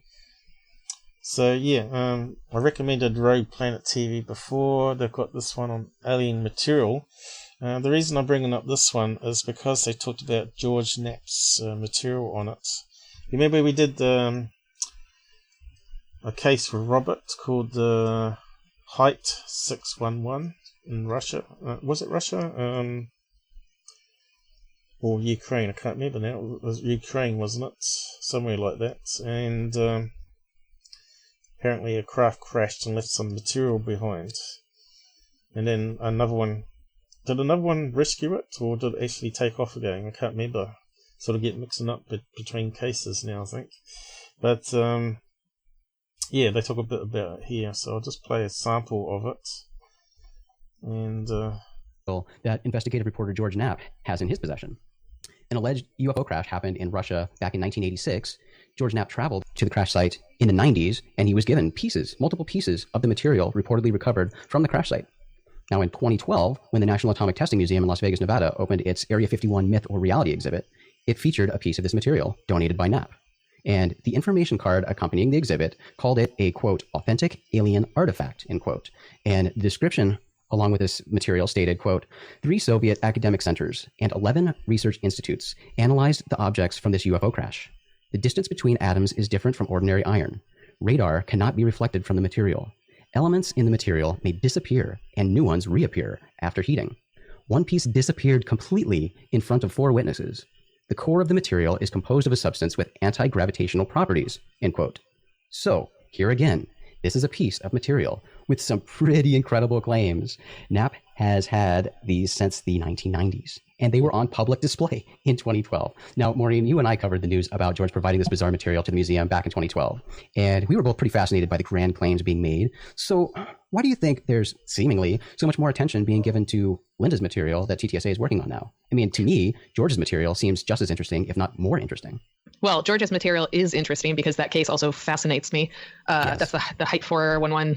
It goes by a couple names case. Personally, I think that there's a new generation of people that have started getting interested in the field based on Tom's musical sort of status and have dived into this now. And I think there's a lot of people that don't pay attention to off-centered articles I remember when that article came out, Lee Spiegel wrote about it on the Huffington Post, and there was big shockwaves about the title card that said authentic alien artifact. But I think a lot of people weren't paying attention, and I think people are paying attention now. And so all these new people who are starting to get fascinated have no idea that these incredible other artifacts have existed and have been public and have been talked about and publicized. So I think it's a new era where we're just having so many new people coming into the idea that there are unknown craft of unknown origin flying around in our airspaces and possibly interacting with us, whether that's military and or something extraterrestrial. We do not know. So yeah, I think it's just based on time. And when that happened, it was probably 2010. When was that? George's on artifact on display. We heard about it prior to the museum getting it on display. So yeah, it probably would have been 2010. 2012 is when Lee published his story about it. Okay. And that's when the museum opened too, and we went to see it. So I mean, that was a long time ago. Yeah. So 7 years, a lot changes, especially in this field. And I think, we're seeing that. And for us, I think maybe there's a level of maybe annoyance or frustration that people are acknowledging just this one thing that's been around forever, that's been tested. I mean, don't get me wrong, it's still cool, and more testing needs to be done, and let's see what happens. But because we were so involved and know about so many other pieces of material that have been going to labs that have come back anomalous, that this one particular people like paying so much attention to it, maybe for us is kind of dumbfounding a little bit. But in the grand scheme of things, people are new to learning about this stuff. Right. And Ryan, I mean, talking about all the way back. We don't want to hear from Ryan because he doesn't really know anything. But Maureen, what's her name? Maureen Ellsbury. She talks about taking it to a group that were Trekkie fans. Let's see if I can find it. Which is quite an interesting bit in that they're scientists, but they're mad as hatters with things out on their lawn with Star Trek and stuff like that. And they said they were interested in UFO field, so they weren't impartial scientists. Star Trek. Here we go. I'll talk about that lab here. So another 4 minutes on.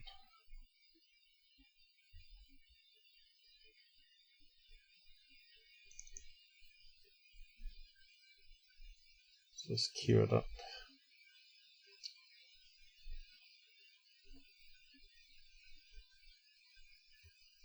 In a TV project, and we tested metal that was, I mean, this is a much more far-fetched story, was allegedly shot off of a UFO and melted into a guy's driveway. And it came back. We took it had been tested in various labs. We took a sample to another lab. I was not involved with picking how this testing was going to be done. And of course, the people who tested it are lovely people. Let me say that first.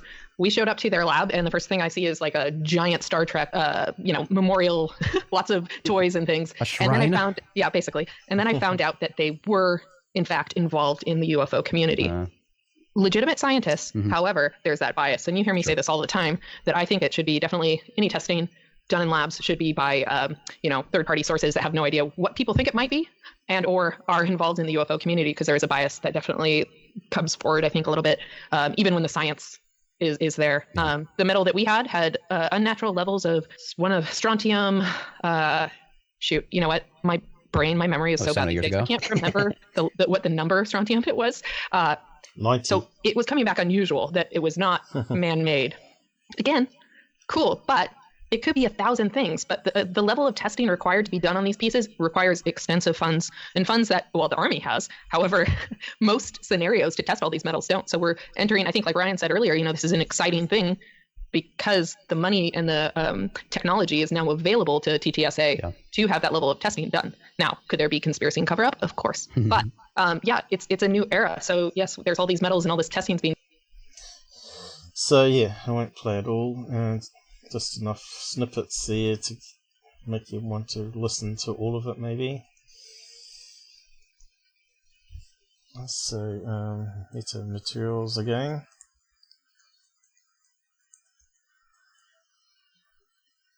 Road Plant. If you're not a member, go and sub to them. Say that I sent you. They haven't got too many people at the moment. 339. They need some more love, like we all need some love from people that are not haters. So, on to UFO Proof again, and third phase of the moon. So they just put out a new video, so I'll just cue that one up. What was that there? Alright, doesn't matter. So I'll just play some clips from their one and talk about it under fair use. This one here, where they're making claims, why is NASA and Google hiding? We watch it so no one else has to. Hopefully. I'll just speed it up a bit. So put some caps on. And you can see 20,000, 24,000 views almost. And only 57 downvoted it, so they're the clever ones. I'll just cue it on a bit. Full moon. Suppressing imagery from the public, and this is a... But helpful they didn't play the music in the background. First time it's happened. Let me tell you, people, it's been happening over and over. We at Third Phase Moon have been sharing Google Earth and Google Moon imagery for a long time, and some of the images we've shown you have been wiped, scrubbed, scuttled, whatever you want to call it. They don't exist anymore in the archive for the public. And we have Kyle with us from UFO Proof with some new scuttled footage, and we have some new footage coming up too that I want to share you from Mars. I wonder if they're going to be scuttling this stuff too. But well, Kyle from UFO Proof, we have them right now, and it's quite insane. We got the man. How you doing tonight? What happened? Doing good. With your new research in regards to the moon. Kyle, welcome to the show. Thank you, Blake. So I was on Google Earth or Google Moon or whatever a while ago. I put out a video showing the tower and the so-called Tower of Babel, the Shard or whatever, something that another UFO. So they're talking about this thing, the Shard, Tower and Shard.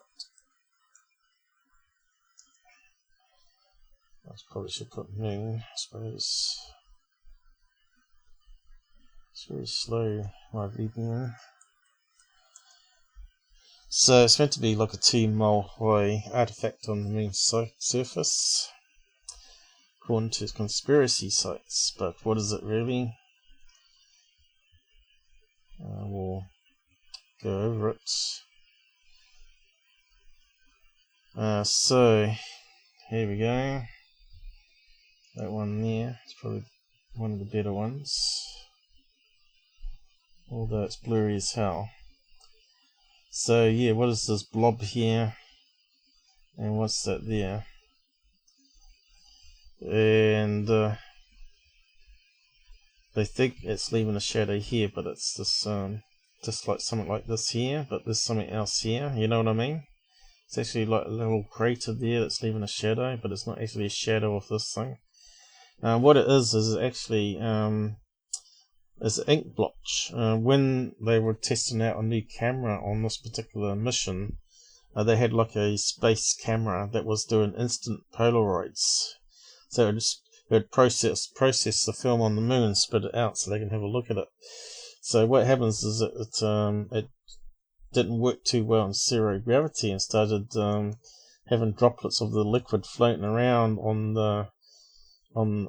inside the camera and then landing on the film here, creating these artifacts. And you can see it here. It looks like a blob of liquids, processing liquids. So that's what the shards and towers are. And of course, back in the early days, Google used whatever images for the moon it could get, which included some of these less favourable ones, which had artifacts and scratches and hairs and all sorts of things on. A lot of them explainable due to the slides they used and the emulsion film that they used on the slides would peel off after time or crackle off, bubble off, and also stick to other plates and when they stacked them in storage, and when they scanned them in they would peel up and create little blue specks and all that sort of stuff. But there is a website called Rational Wikipedia, which I posted a link here on my Twitter,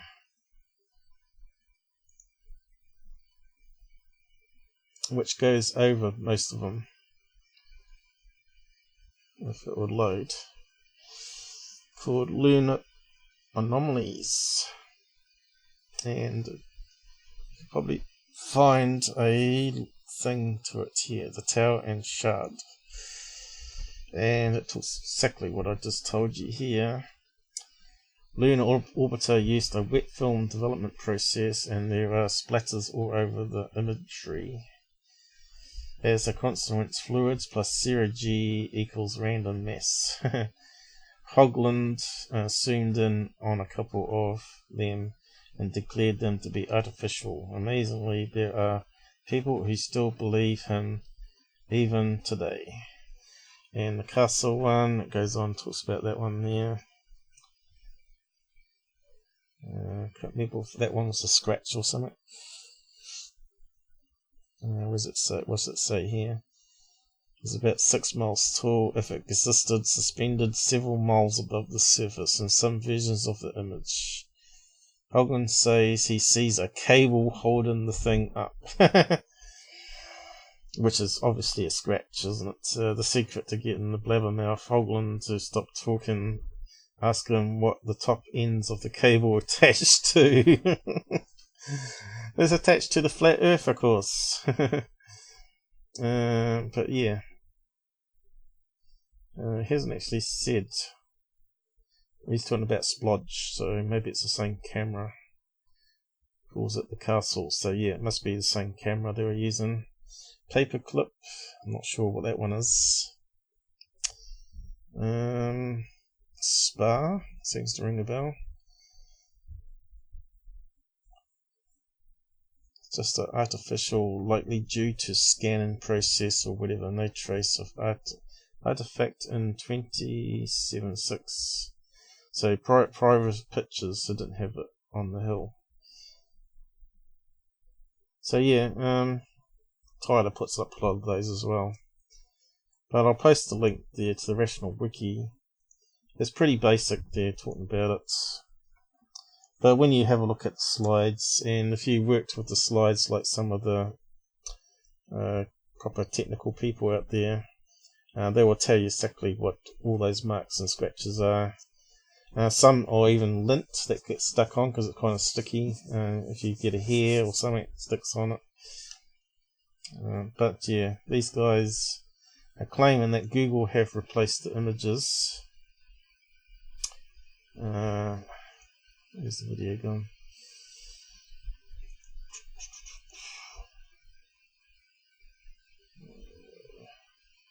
wasn't that one? Oh, it's at the end here, isn't it? So yeah, we'll just carry on playing some of that again. Flew over our heads earlier this year. What are we talking about here? The lunar anomalies or something else? You're talking about the other video.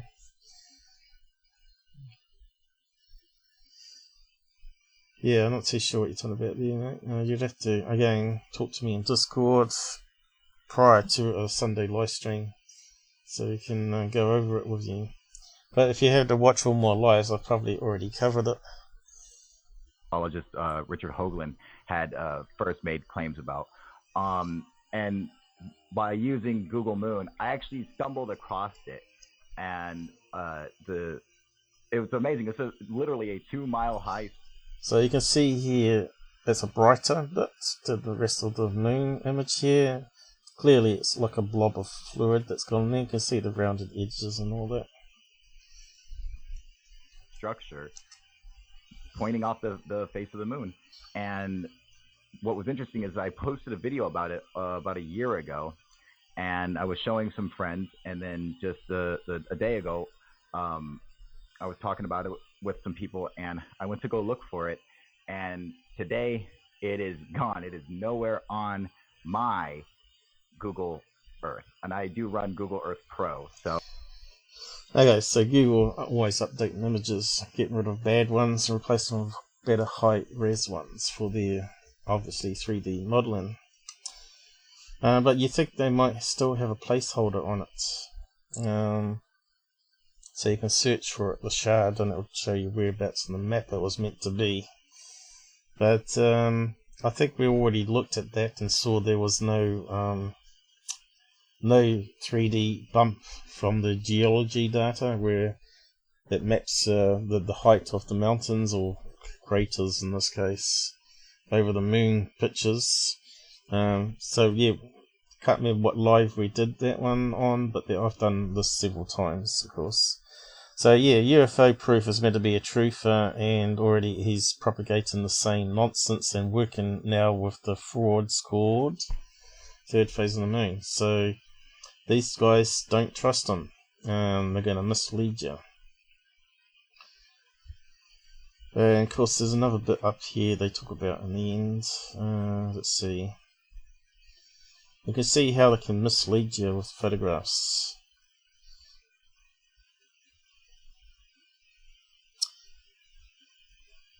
Okay, so that's a scratch, obviously. Oh, here we go.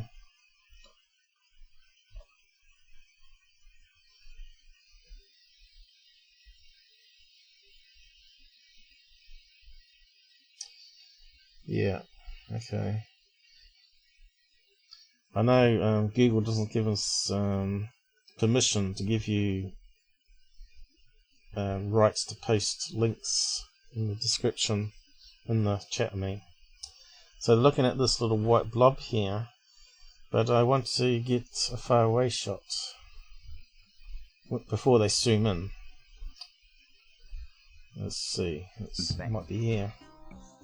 Well, that's what we want to do. We want to experiment. We're going to get the links. We're going to share it with everybody, and we want to make sure that it's still there, or is it not there. We got to get down to the bottom of this mystery, because I know for a fact that there has been suppressed photographs from Google Earth that has been taken down, and they're not up. So what Kyle is saying, okay, so that there is obviously a glitch in the data, right?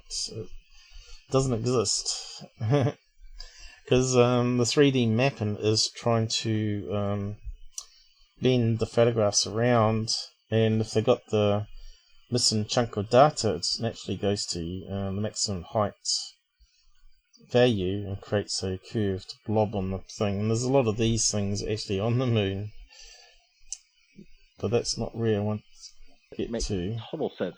I'm wondering if Kyle, I want you to take a look at this discovery. It was made just recently by man. He calls himself Mars Moon Space T. Okay, before they zoom in here, you can notice this white blob here is very same whiteness as this strip of ground up here. You can see it's got a kind of like a what do you call it? A trough, which seems to go in the direction of this blob down here, and it's the same white color. And to me, they're going to focus on this object here. I reckon it's just another impact, a small impact of a meteorite that happened, blew up some debris and flung it off the edge here into the larger crater. So as they zoom in, you see it's the same whiteness as above on the rim here. TV, and he's got a YouTube channel, and this is a really incredible see all the white bits, and they're going here. Let's see how they're zooming in. So you can see all the white craters here, where other smaller meteorites have impacted over time. Yeah, you can't even see the crater here anymore. It's been filled in by other impacts. One there probably, and one over this way. So what happens, it creates lava flow and just fills up the other crater a wee bit and creates these little dome objects inside the crater.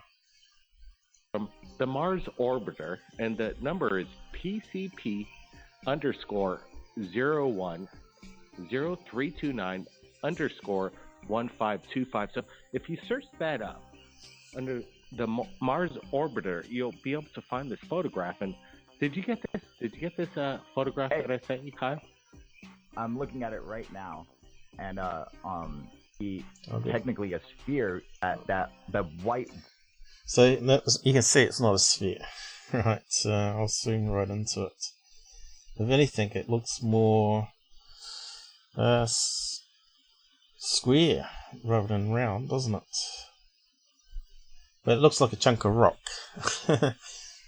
Chunk of rock that sort of has a triangle bit going up to the centre there. It suggests that it's kind of a long type of rock. Yeah, and is that the shadow it's casting, or is that just another dip in the crater where it happens to be, so it looks like a shadow? See what I mean? You can't tell because it's not high-res quality down to that sort of level. Is that another edge of the rock here that's creating a shadow? So, yeah, I don't think it's casting a shadow myself. I think it's just optical illusion again. Could be another crater in here. Unless we got some better HD image of that area there, it's hard to know. But regardless, it can be like blowing off another meteorite hit, rolled down into the cavern. A long strippy bit like that Interstellar cigar-shaped thing that comes into the into our solar system and crashed into the moon, right? So it's no mystery how that could happen. But you can see here that they drag it out to just over 10 minutes most of the time. So they can put an ad at the front, ad at the end, and one in the middle, and make 3 times the money of it. So 3 times ads to that figure there, 3 times 30, so they could probably get $100 if people didn't have ad blocker. So yeah, maybe they get $50 for this stupid little video. It's not bad money for just talking about something like that. So anyway, I think that's probably all I need to look at them for today. And I might just wrap up on 3D printing. I think that's the last topic. I was going to look at some MUFON cases as well, maybe. But we'll see how we go. But you can see here they're promoting all these ancient alien guys, dubious guys, making dubious claims. You got David Wilcock there, Corey Good, who have been outed by their own TV network. So you probably can find that online too. Wilcox, I don't know, outed by the TV network. Okay, how do you say it? Gaia.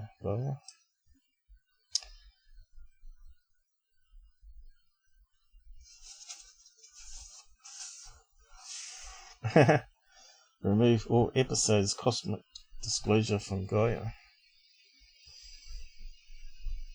Due to the outing of Corey Good and David Wilcock as frauds, along with their deceitful and insidious pattern of behavior, we please ask you to remove. Change.org. Wilcock apology letter to Gaia. I suppose he didn't want to get sued.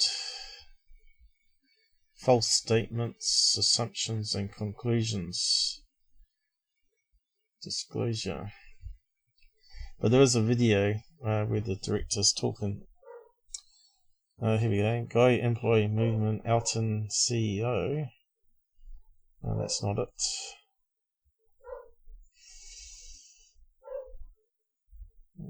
Charlie's woofing at someone.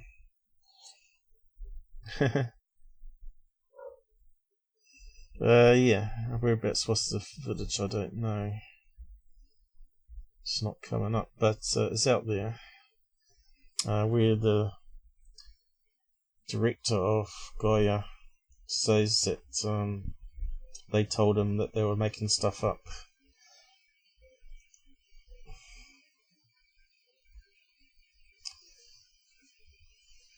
So any channel that's promoting them still is obviously a fraud channel. Anyone should be associating with them. Game over.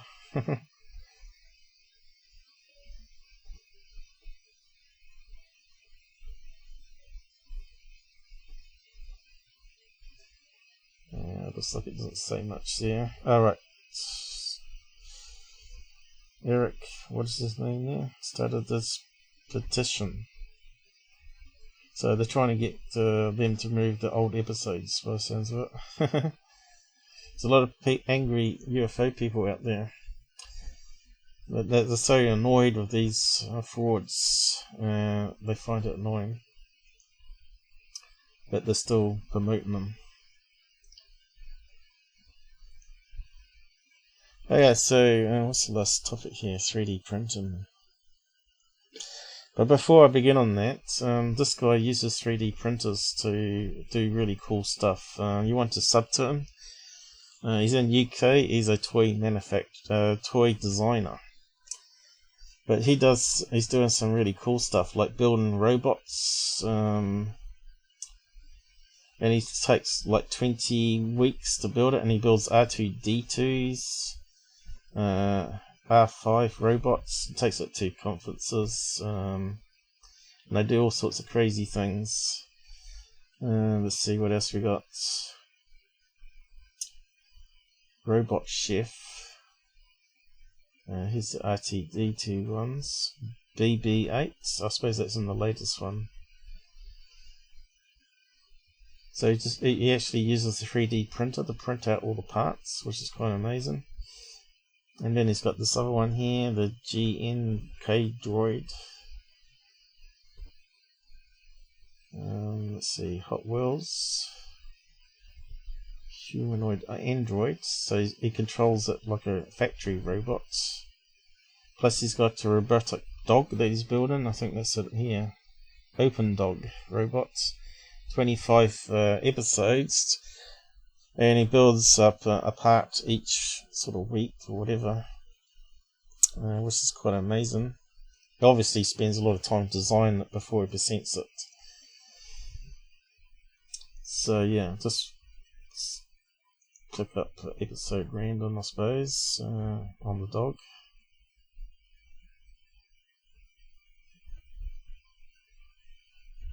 But I'll just show you what can be done with a 3D printer. If it'll play.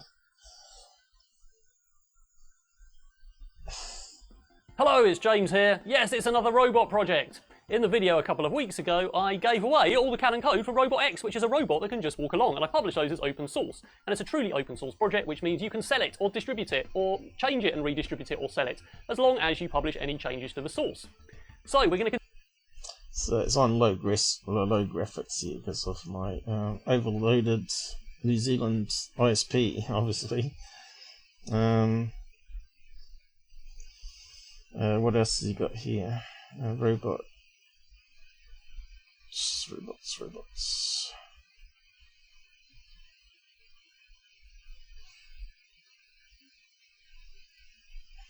Not this one here. You can spend quite a few weeks on this channel catching up for what he's doing, but it's long-winded if you just want to skim to the last couple episodes where he finally builds it, which is more interesting. Let me see if I can speed this sucker up. Hello, it's James from xrobots.co.uk. As you know, if you've watched my channel, I quite enjoy making robots and other costume and prop parts. I do a lot of 3D printing. So check out my 3D printed R6 droid, which is fully 3D printed, radio controlled, and has lots of features inside it. And I'm halfway through building that in my channel. So obviously when the Star Wars Episode 7 trailer came out, there was quite a lot of speculation about a new droid that's going to be in the movie called BB-8, which is basically its body is a big ball and its dome magically floats along on top. And basically it runs along, and that's how it works. So it doesn't look like the traditional astromech droids with legs. It's just like a big beach ball. So the plan of this project is to try and build a working version of that. And there's been quite a lot of speculation online about how that could work. There's going to be some 3D printing and other materials used, and quite a lot of electronics. So first of all, So I'll just skim along. So you can skim his playlist here.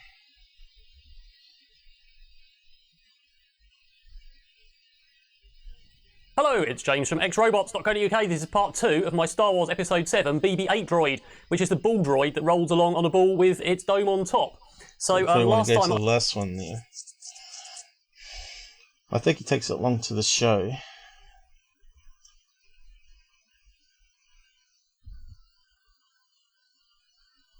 Hardcore Star Wars fans out there probably like this channel. Let's see, can I speed that up?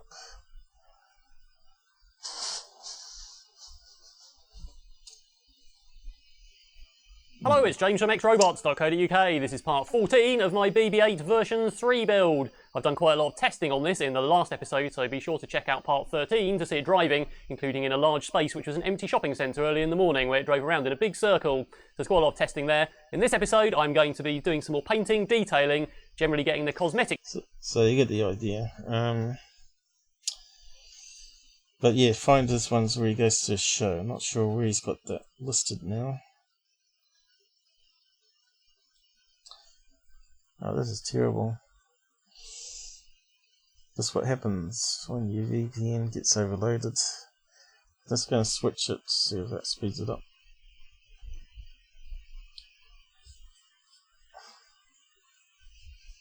So first of all, I need a ball, which I've got here. This is a 500.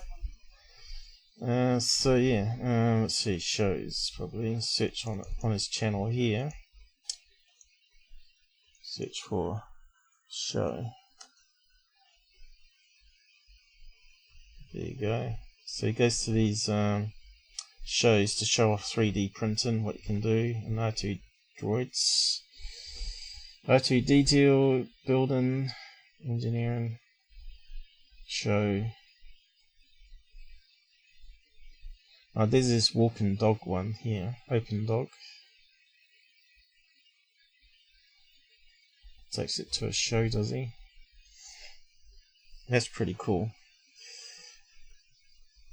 I don't know where he gets all the space to store it, actually. No, I don't want to queue it. I want to play it. Let's just play a clip of it here.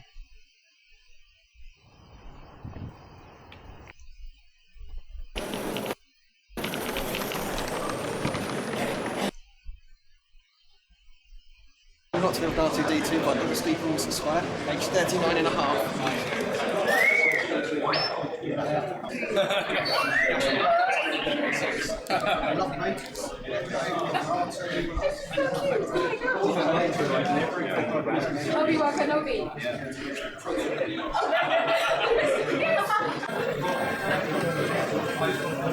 So here's a 3D printer in action. Yeah, so I'm printing an R2-D2, so I've got this spare frame on there. Yeah, so it's only 30% solid. So So Oliver, can you tell us about your R2-D2? Just skimming through it.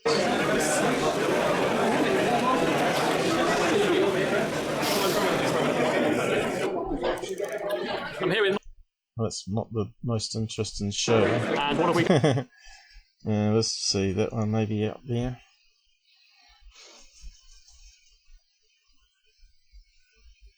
Hello, I'm a TCT show at Birmingham NEC, and that's. I'm surprised, Robert, you don't go to these shows.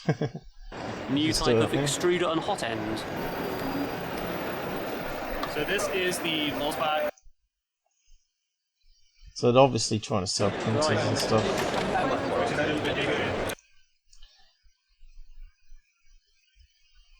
I can't find it. Oh, here we go.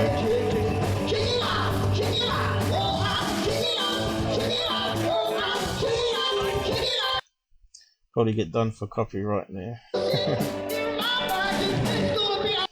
wonder how he gets away with it. I suppose because he's a large channel.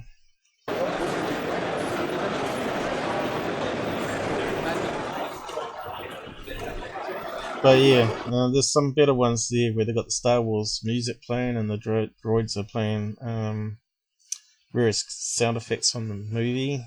I just can't seem to find it anymore. Maybe it's on that one.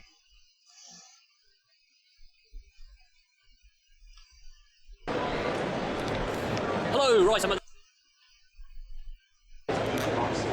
all of my droid was designed in Autodesk 123D design. We've got Stratus is here with. Yeah, I don't know. Oh, it's not. Are you emotionally attached? Sort of, yeah. I do a YouTube series. Can I well, I was going to say, can I just take a quick picture? Is that okay? Yeah, go for it. My son would love that. Okay. It's all printed on Lowell spot printers, so it's all in ABS. All in ABS? And it's all printed with 3D Philiprint filaments, and I'm over with them on the C9. Right, I've just parked my droid up by the Matter Hackers stand, which is a Lowell spot reseller. So I'll post the channel to a link in the side. Go and check it out anyway, better. There's the clips there where the droids are opening flaps and moving their arms, but I just can't seem to pin it at the moment. So yeah, the Robot Man, toy maker.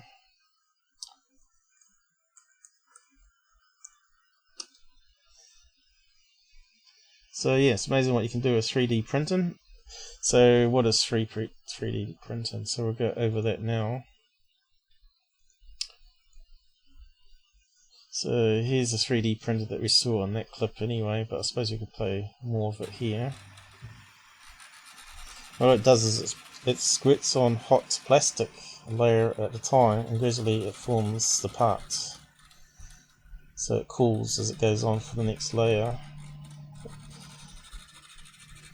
So they used to make it with molds, but now they're just like squirting like hot glue onto it, and it just builds up a layer and layer, and it just bonds before the next layer cools completely, and it bonds to that layer of carbon atoms. Don't really need that one.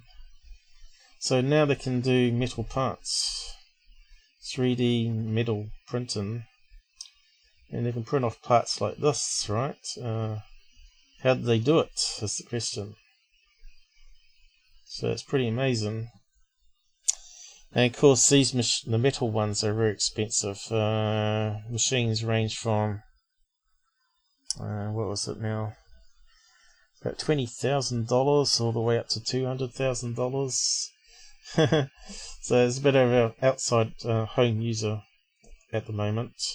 So this guy that I just showed prints mostly in plastic, various types of plastic, nylon and all that. But he wants to do a metal parts one. So I suppose he has to go and pay someone to print them out for him from his AutoCAD. That can afford the large machine, so I suppose you rent it out. And so how does it do it? How does it work? I think it sprays on a layer of metal coat oxide. Here it goes.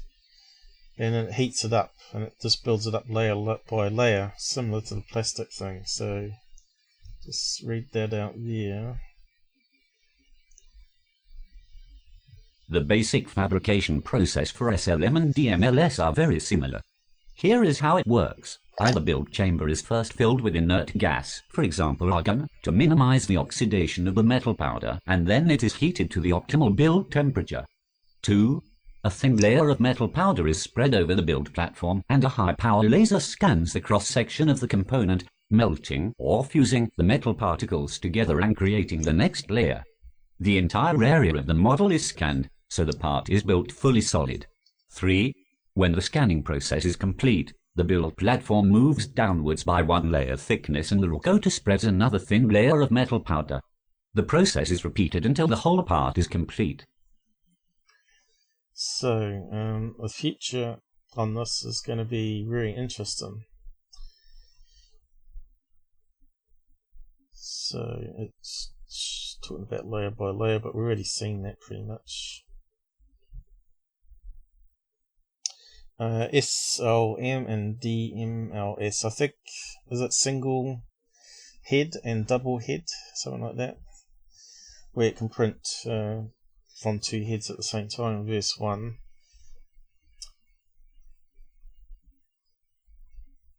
I think that's what it means, something similar to that, using a laser beam.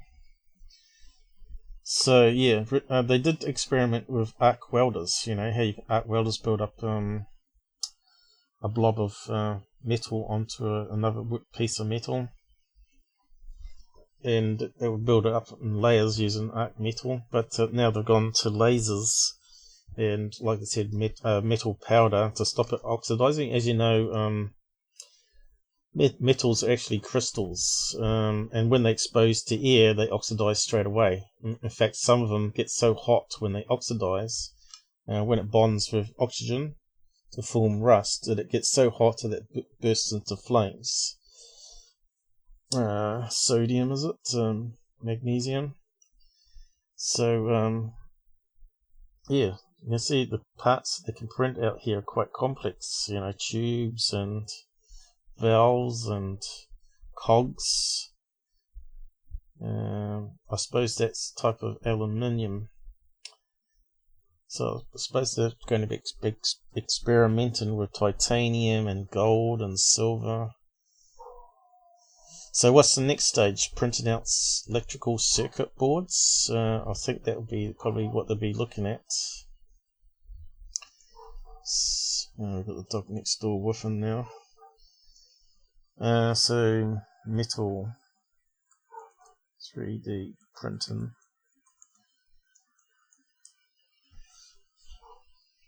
And we go on to the wiki page showing how they do it with plastic here. It's using 3D printing filaments, as they call, on reels. So you can get all various colours. Obviously blue and yellow are the most used ones, in red of course.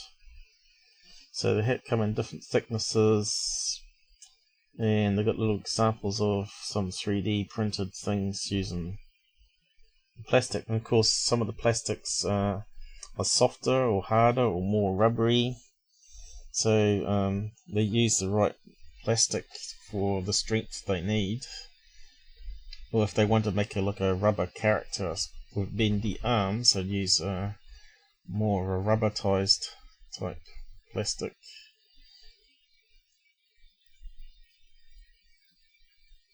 So it talks about all the different materials: PLA, ABS, nylon is there, and it talks about, it gives you a chart of the strength, I think it is, temperature needed,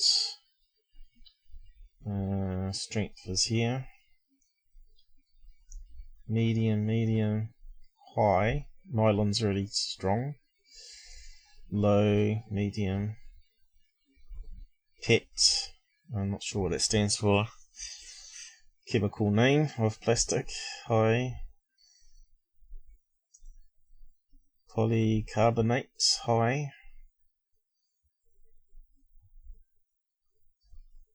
sandstone, low. wonder if they could print a pyramid. They probably can, if they're using sandstone. How would you do sandstone? I suppose spray it on, heat it up, and it sticks together and gradually forms a block. I didn't know they could do sandstone. Magnetic particles, I guess. Make a magnet.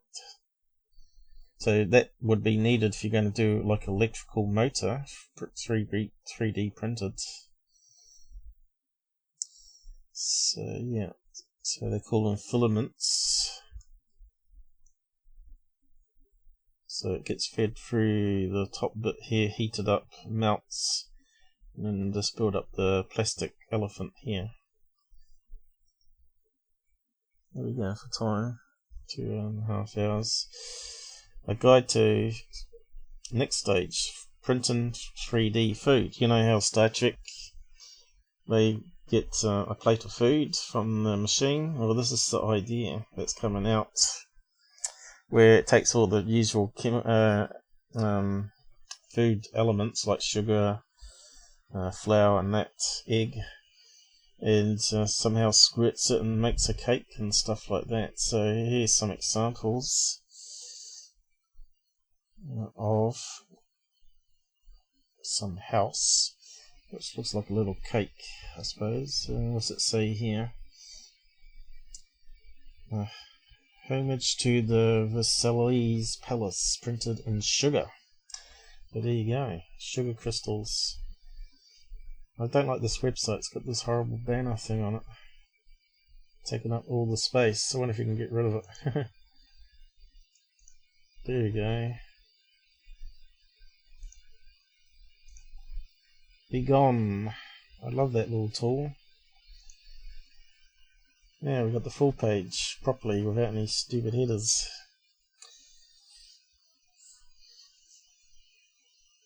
So what have we got here?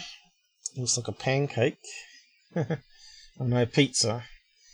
A 3D printed pizza. So you got a layer of dough. Doesn't look too appetizing though, does it? But it's only early days, right? And heats it up, cooks it.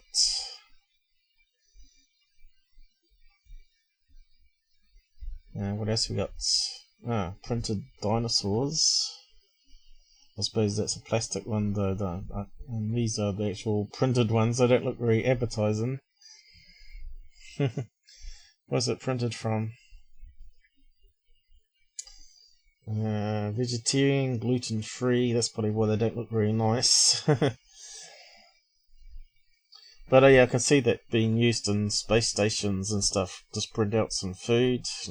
Looks like a chicken leg or whatever. So that one looks like a roll of meat. Meatloaf, is it?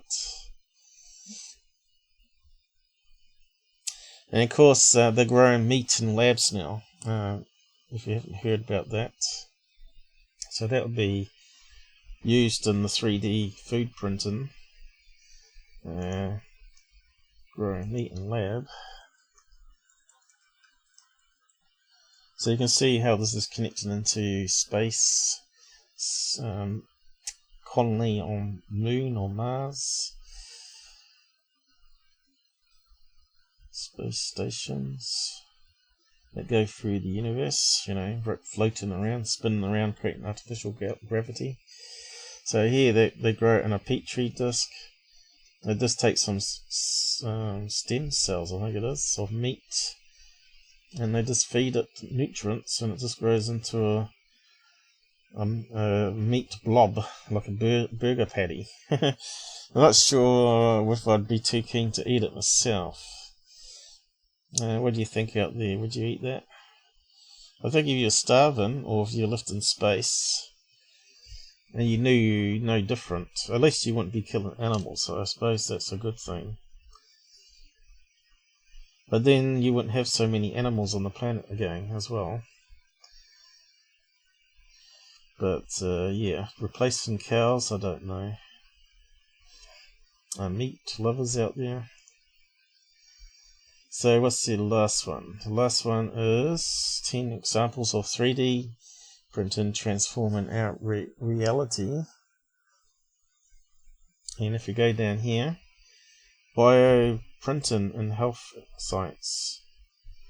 So what's it doing here? Again, we've got this annoying header. Be gone. I just love that tool.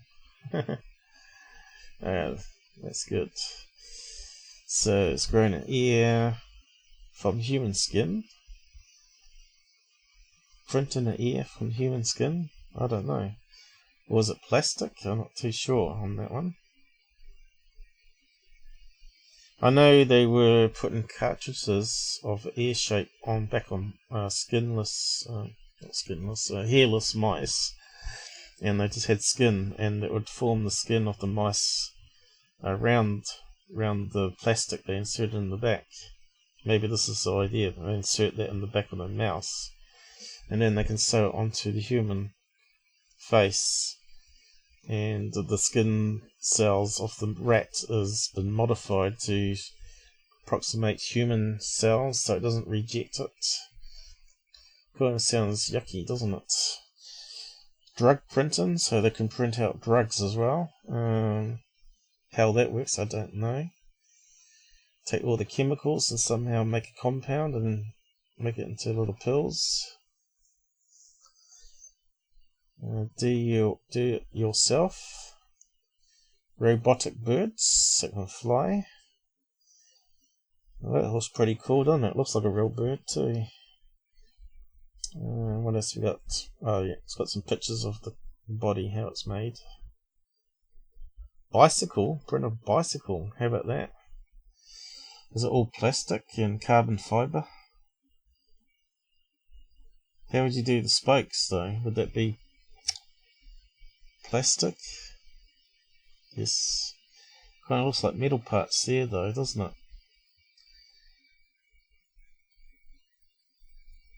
3D printed coming to retail market is limited due to the cost and size of the printer. Print shoes. Tennis shoes? So how does that work? Printed material as well as plastic? Or do they mean it just prints the sole of the shoe? It's not too clear.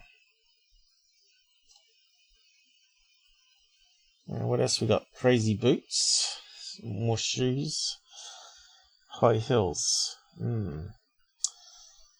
Houses. Don't think so, surely. House models, maybe. Ellie Shelley, you're a bit late to the party again. Very good topic. I had my own concerns regarding this 3D printing. Had a car breakdown. Sorry, late. Alright. No, 3D printing is a good thing, and it's going to probably change how we live, but the problem is it's using plastic still. So unless they can find a way to recycle plastic better so we don't cause pollution as needed. But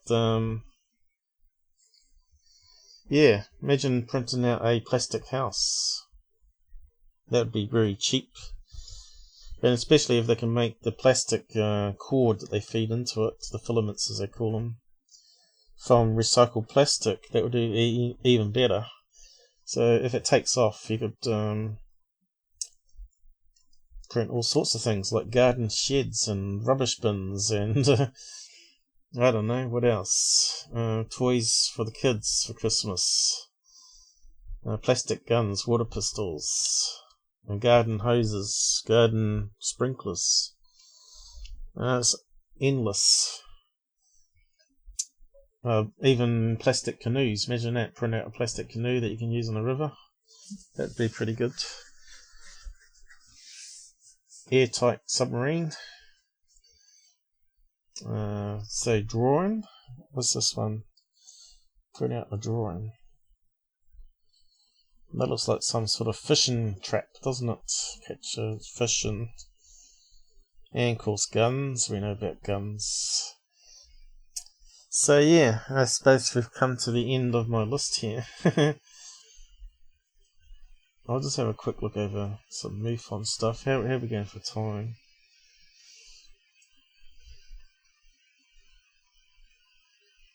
I should probably post that one of the food if you want to have a read of that one. Food. Yeah, so if they can print out bicycles, right, they should be able to print out wheelchairs and motorbikes. Because they can print out metal parts, they should be able to... Could you print out a spark plug though? Ceramic. You know how it's got that the solid white bit that goes around the top of the spark plug. I'm not sure if they could do that. I don't think that was in the list.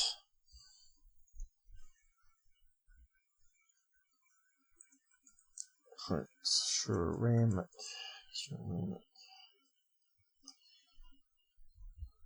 Looks like you might be able to then. Well, that one's solved. Maybe they can print spark plugs then.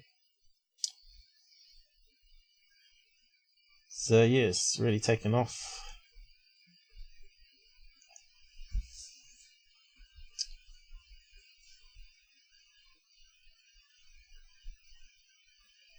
How's that site going?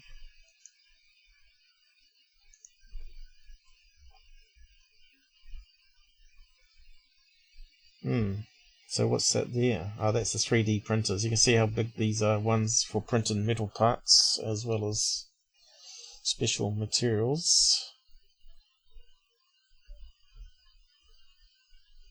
So there you go, ceramic.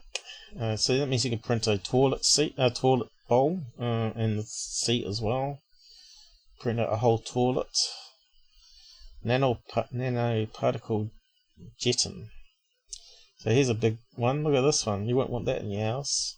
So you can see what's going to happen is you just have one shop that just prints out everything that you just go in there and say you want this, and you say yeah, come back tomorrow and it'll be ready, and you pick it up, pay for it. And you have one of those on the spaceship. Just print out what you need. Clothing. So let's have a look at clothing. 3D print clothing. What are you saying? Will have their own printers. They will have little tiny ones for home. So they can print out model planes and that sort of thing, but the cars and all that. Print out a flying car, which we looked at earlier. As a possibility. A flying suit. But how would you get jet fuel? So you can see we're still reliant on jet fuel. So that's why they're looking at battery technology. You could probably print a 3D battery, like a lithium ion one. This is made of layers, right? With fabric. Let's see what it says about fabric.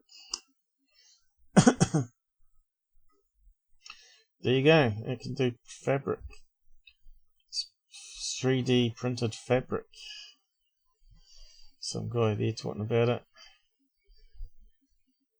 3D print clothing. There you go, that's what your house one will be for. And food, right? So instead of everybody cooking food, you can say, oh, 3D print KFC, 3D print pizza.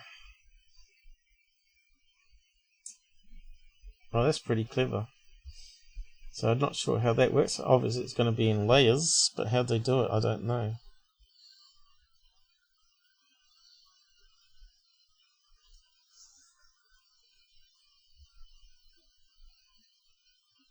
Change colour. Red, blue and green, I suppose. I don't know. It's a bit see-through though, doesn't it?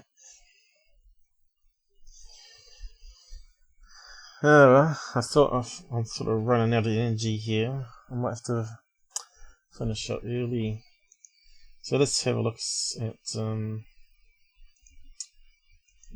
quick look over UFO Stalker here.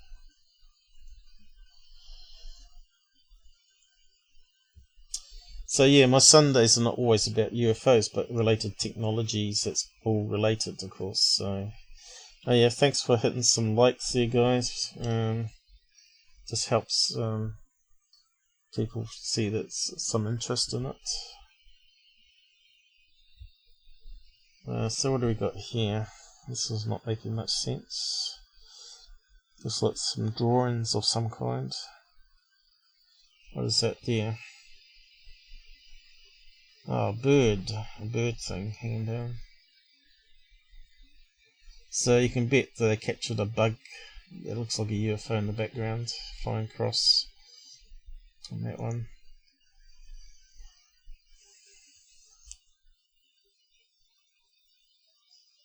And it's only photographs there. A video is always better. Trail cam, bird feeder with woodpecker. Tic Tac UFO, which sounds like a bug. Can we see it? There it is there. Some type of long-bodied fly. Save it, zoom in. Of course, trail cameras haven't got really a great frame rate like most videos as well as photographs. They don't do 1/8,000 frames a second, so they're still going to get insects that are going to look like blurs, like streaks.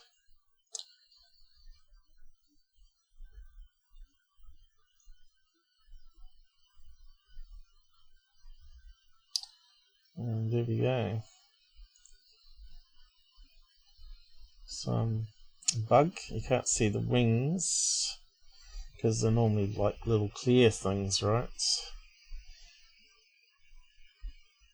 You think people would know what a difference between a bug and a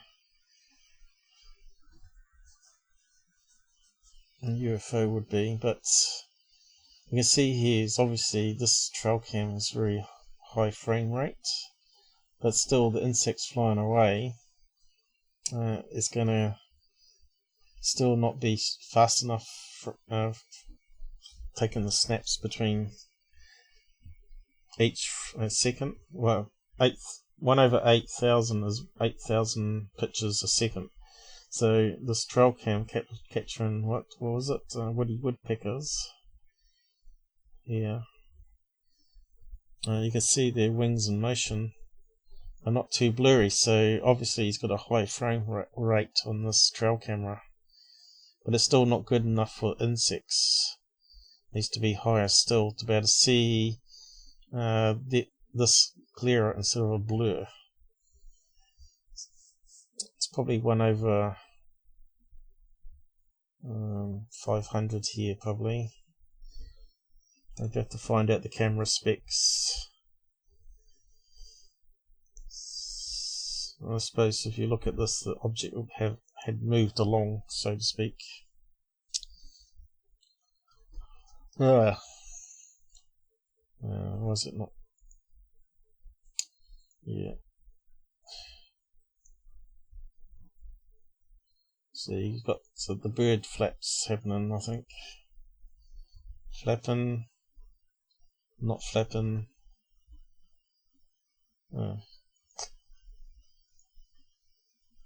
Not flapping. So it's in between wing beats here, so it's going quite fast. So the insect is where?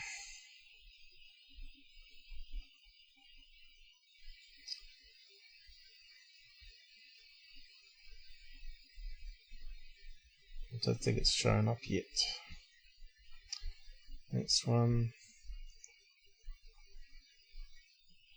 There, it's come to frame now. So it's moving faster than the camera can snap. And then that one. Has it moved behind this thing? Can't quite see it. Moved behind here. It's not doing it correctly here when I'm going through it.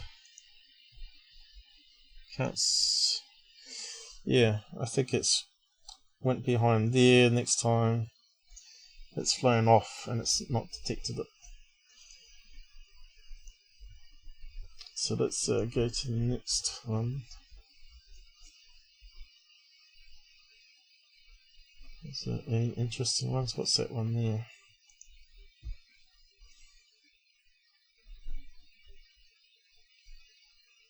That one seems to ring a bell. It looks familiar. Aha, so that's the classic, what you call the black sun. When you overload the sensor by aiming your camera at the sun like that, there's a bug in the firmware that doesn't account for it, and it puts a black pixel there instead of making it fully white.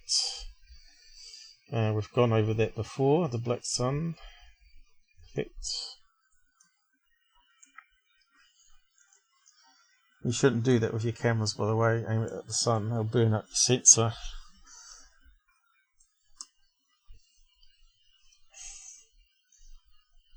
That's artifact. That's what we want.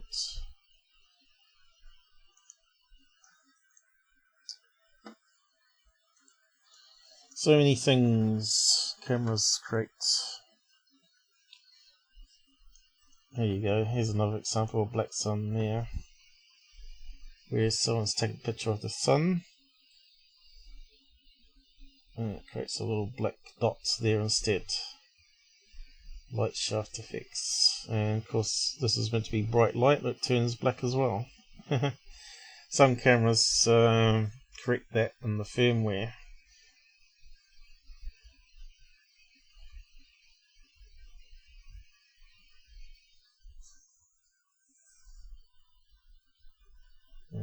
It's not going to give us any other images.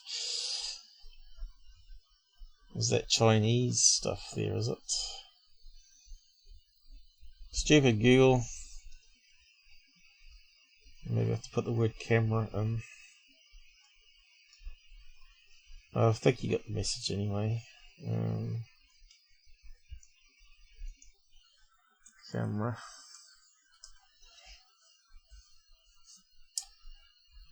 So, artifacts and pictures. Yeah, but they're not black sun, all those ones. They're talking about lens flare up here, lens flare, which we talked about last Sunday. Reflections of all the glass inside the camera lens. Again, black sun didn't come up. Maybe it's one word.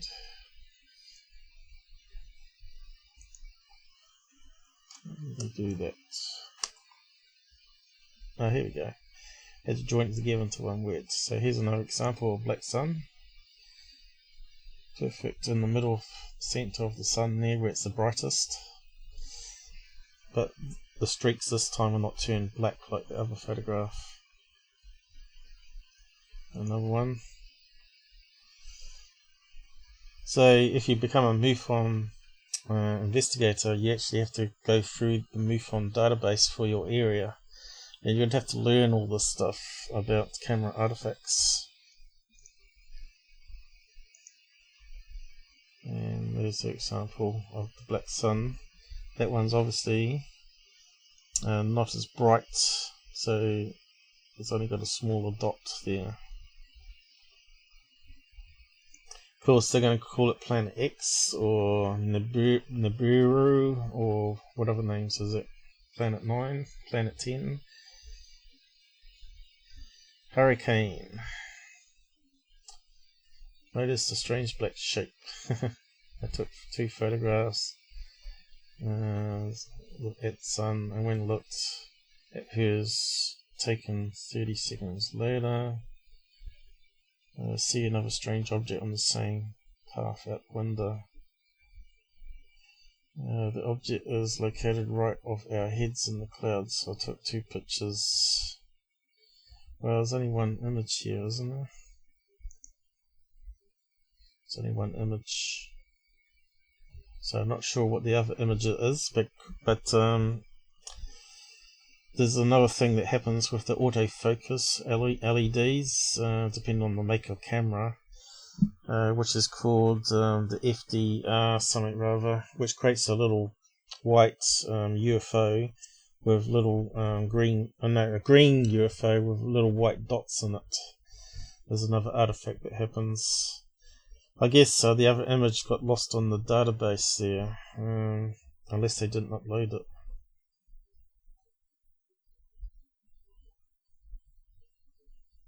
But if they're aiming at the sun, you can bet they're going to be camera artifacts, not UFOs. What else we got here? Anything interesting? Just white blobs in the sky.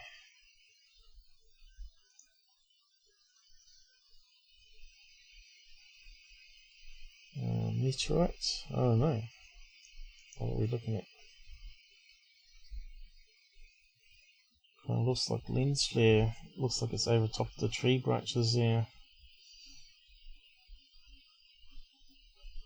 Blurry. Reflection on a window. People do submit hoaxes all the time to MUFON, so that one's not too interesting.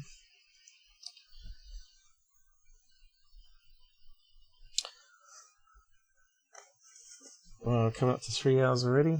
I suppose I should really wrap up, shouldn't I?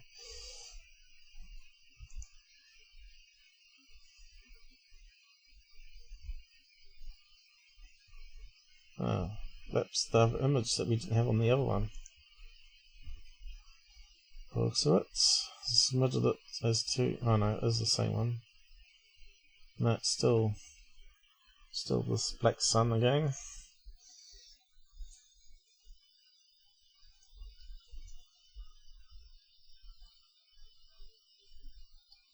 Again, they're aiming the camera at the sun here, so they're going to get artifacts. So, what have we got in this one? Lens reflection. Let's see, orb. Okay, the orb will be this autofocus thing I was talking about before.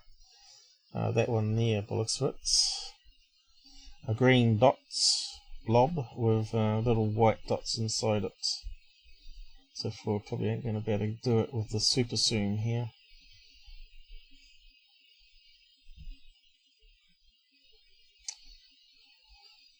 So that's to do with the autofocus side of things, and it bleeds over into the normal processing circuit to create a fake image. I'll save it and zoom in better.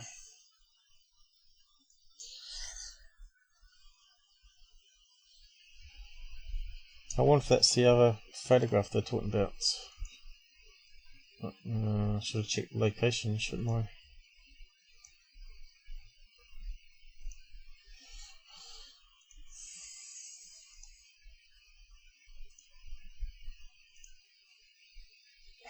Is that one? Oh no, that's black dot. Oh no, that's the one.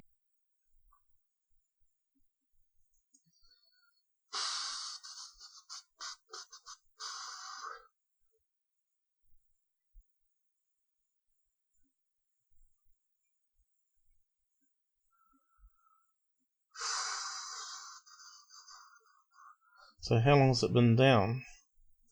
It's probably why people dropped off.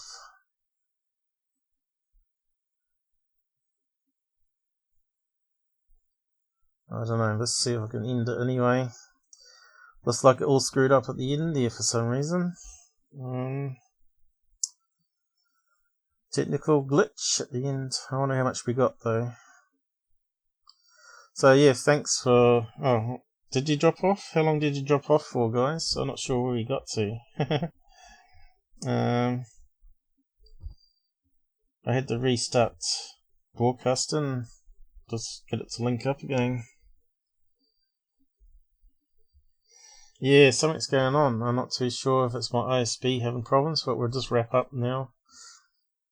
And I'll just play the end credits here at Alice. Not too sure where I got to on the live stream there. It looks like it dropped off and I didn't notice.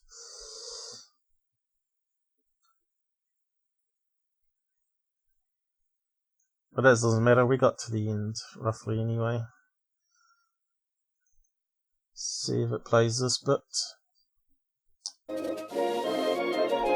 Good night and thanks for joining us. Hopefully it wasn't down for too long there.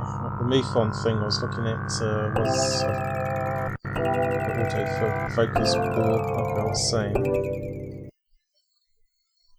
Please like and share and comment on the video once it's processed if you want to ask questions. Join our Facebook group and also our Discord group. And I'll see you next weekend.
Yes.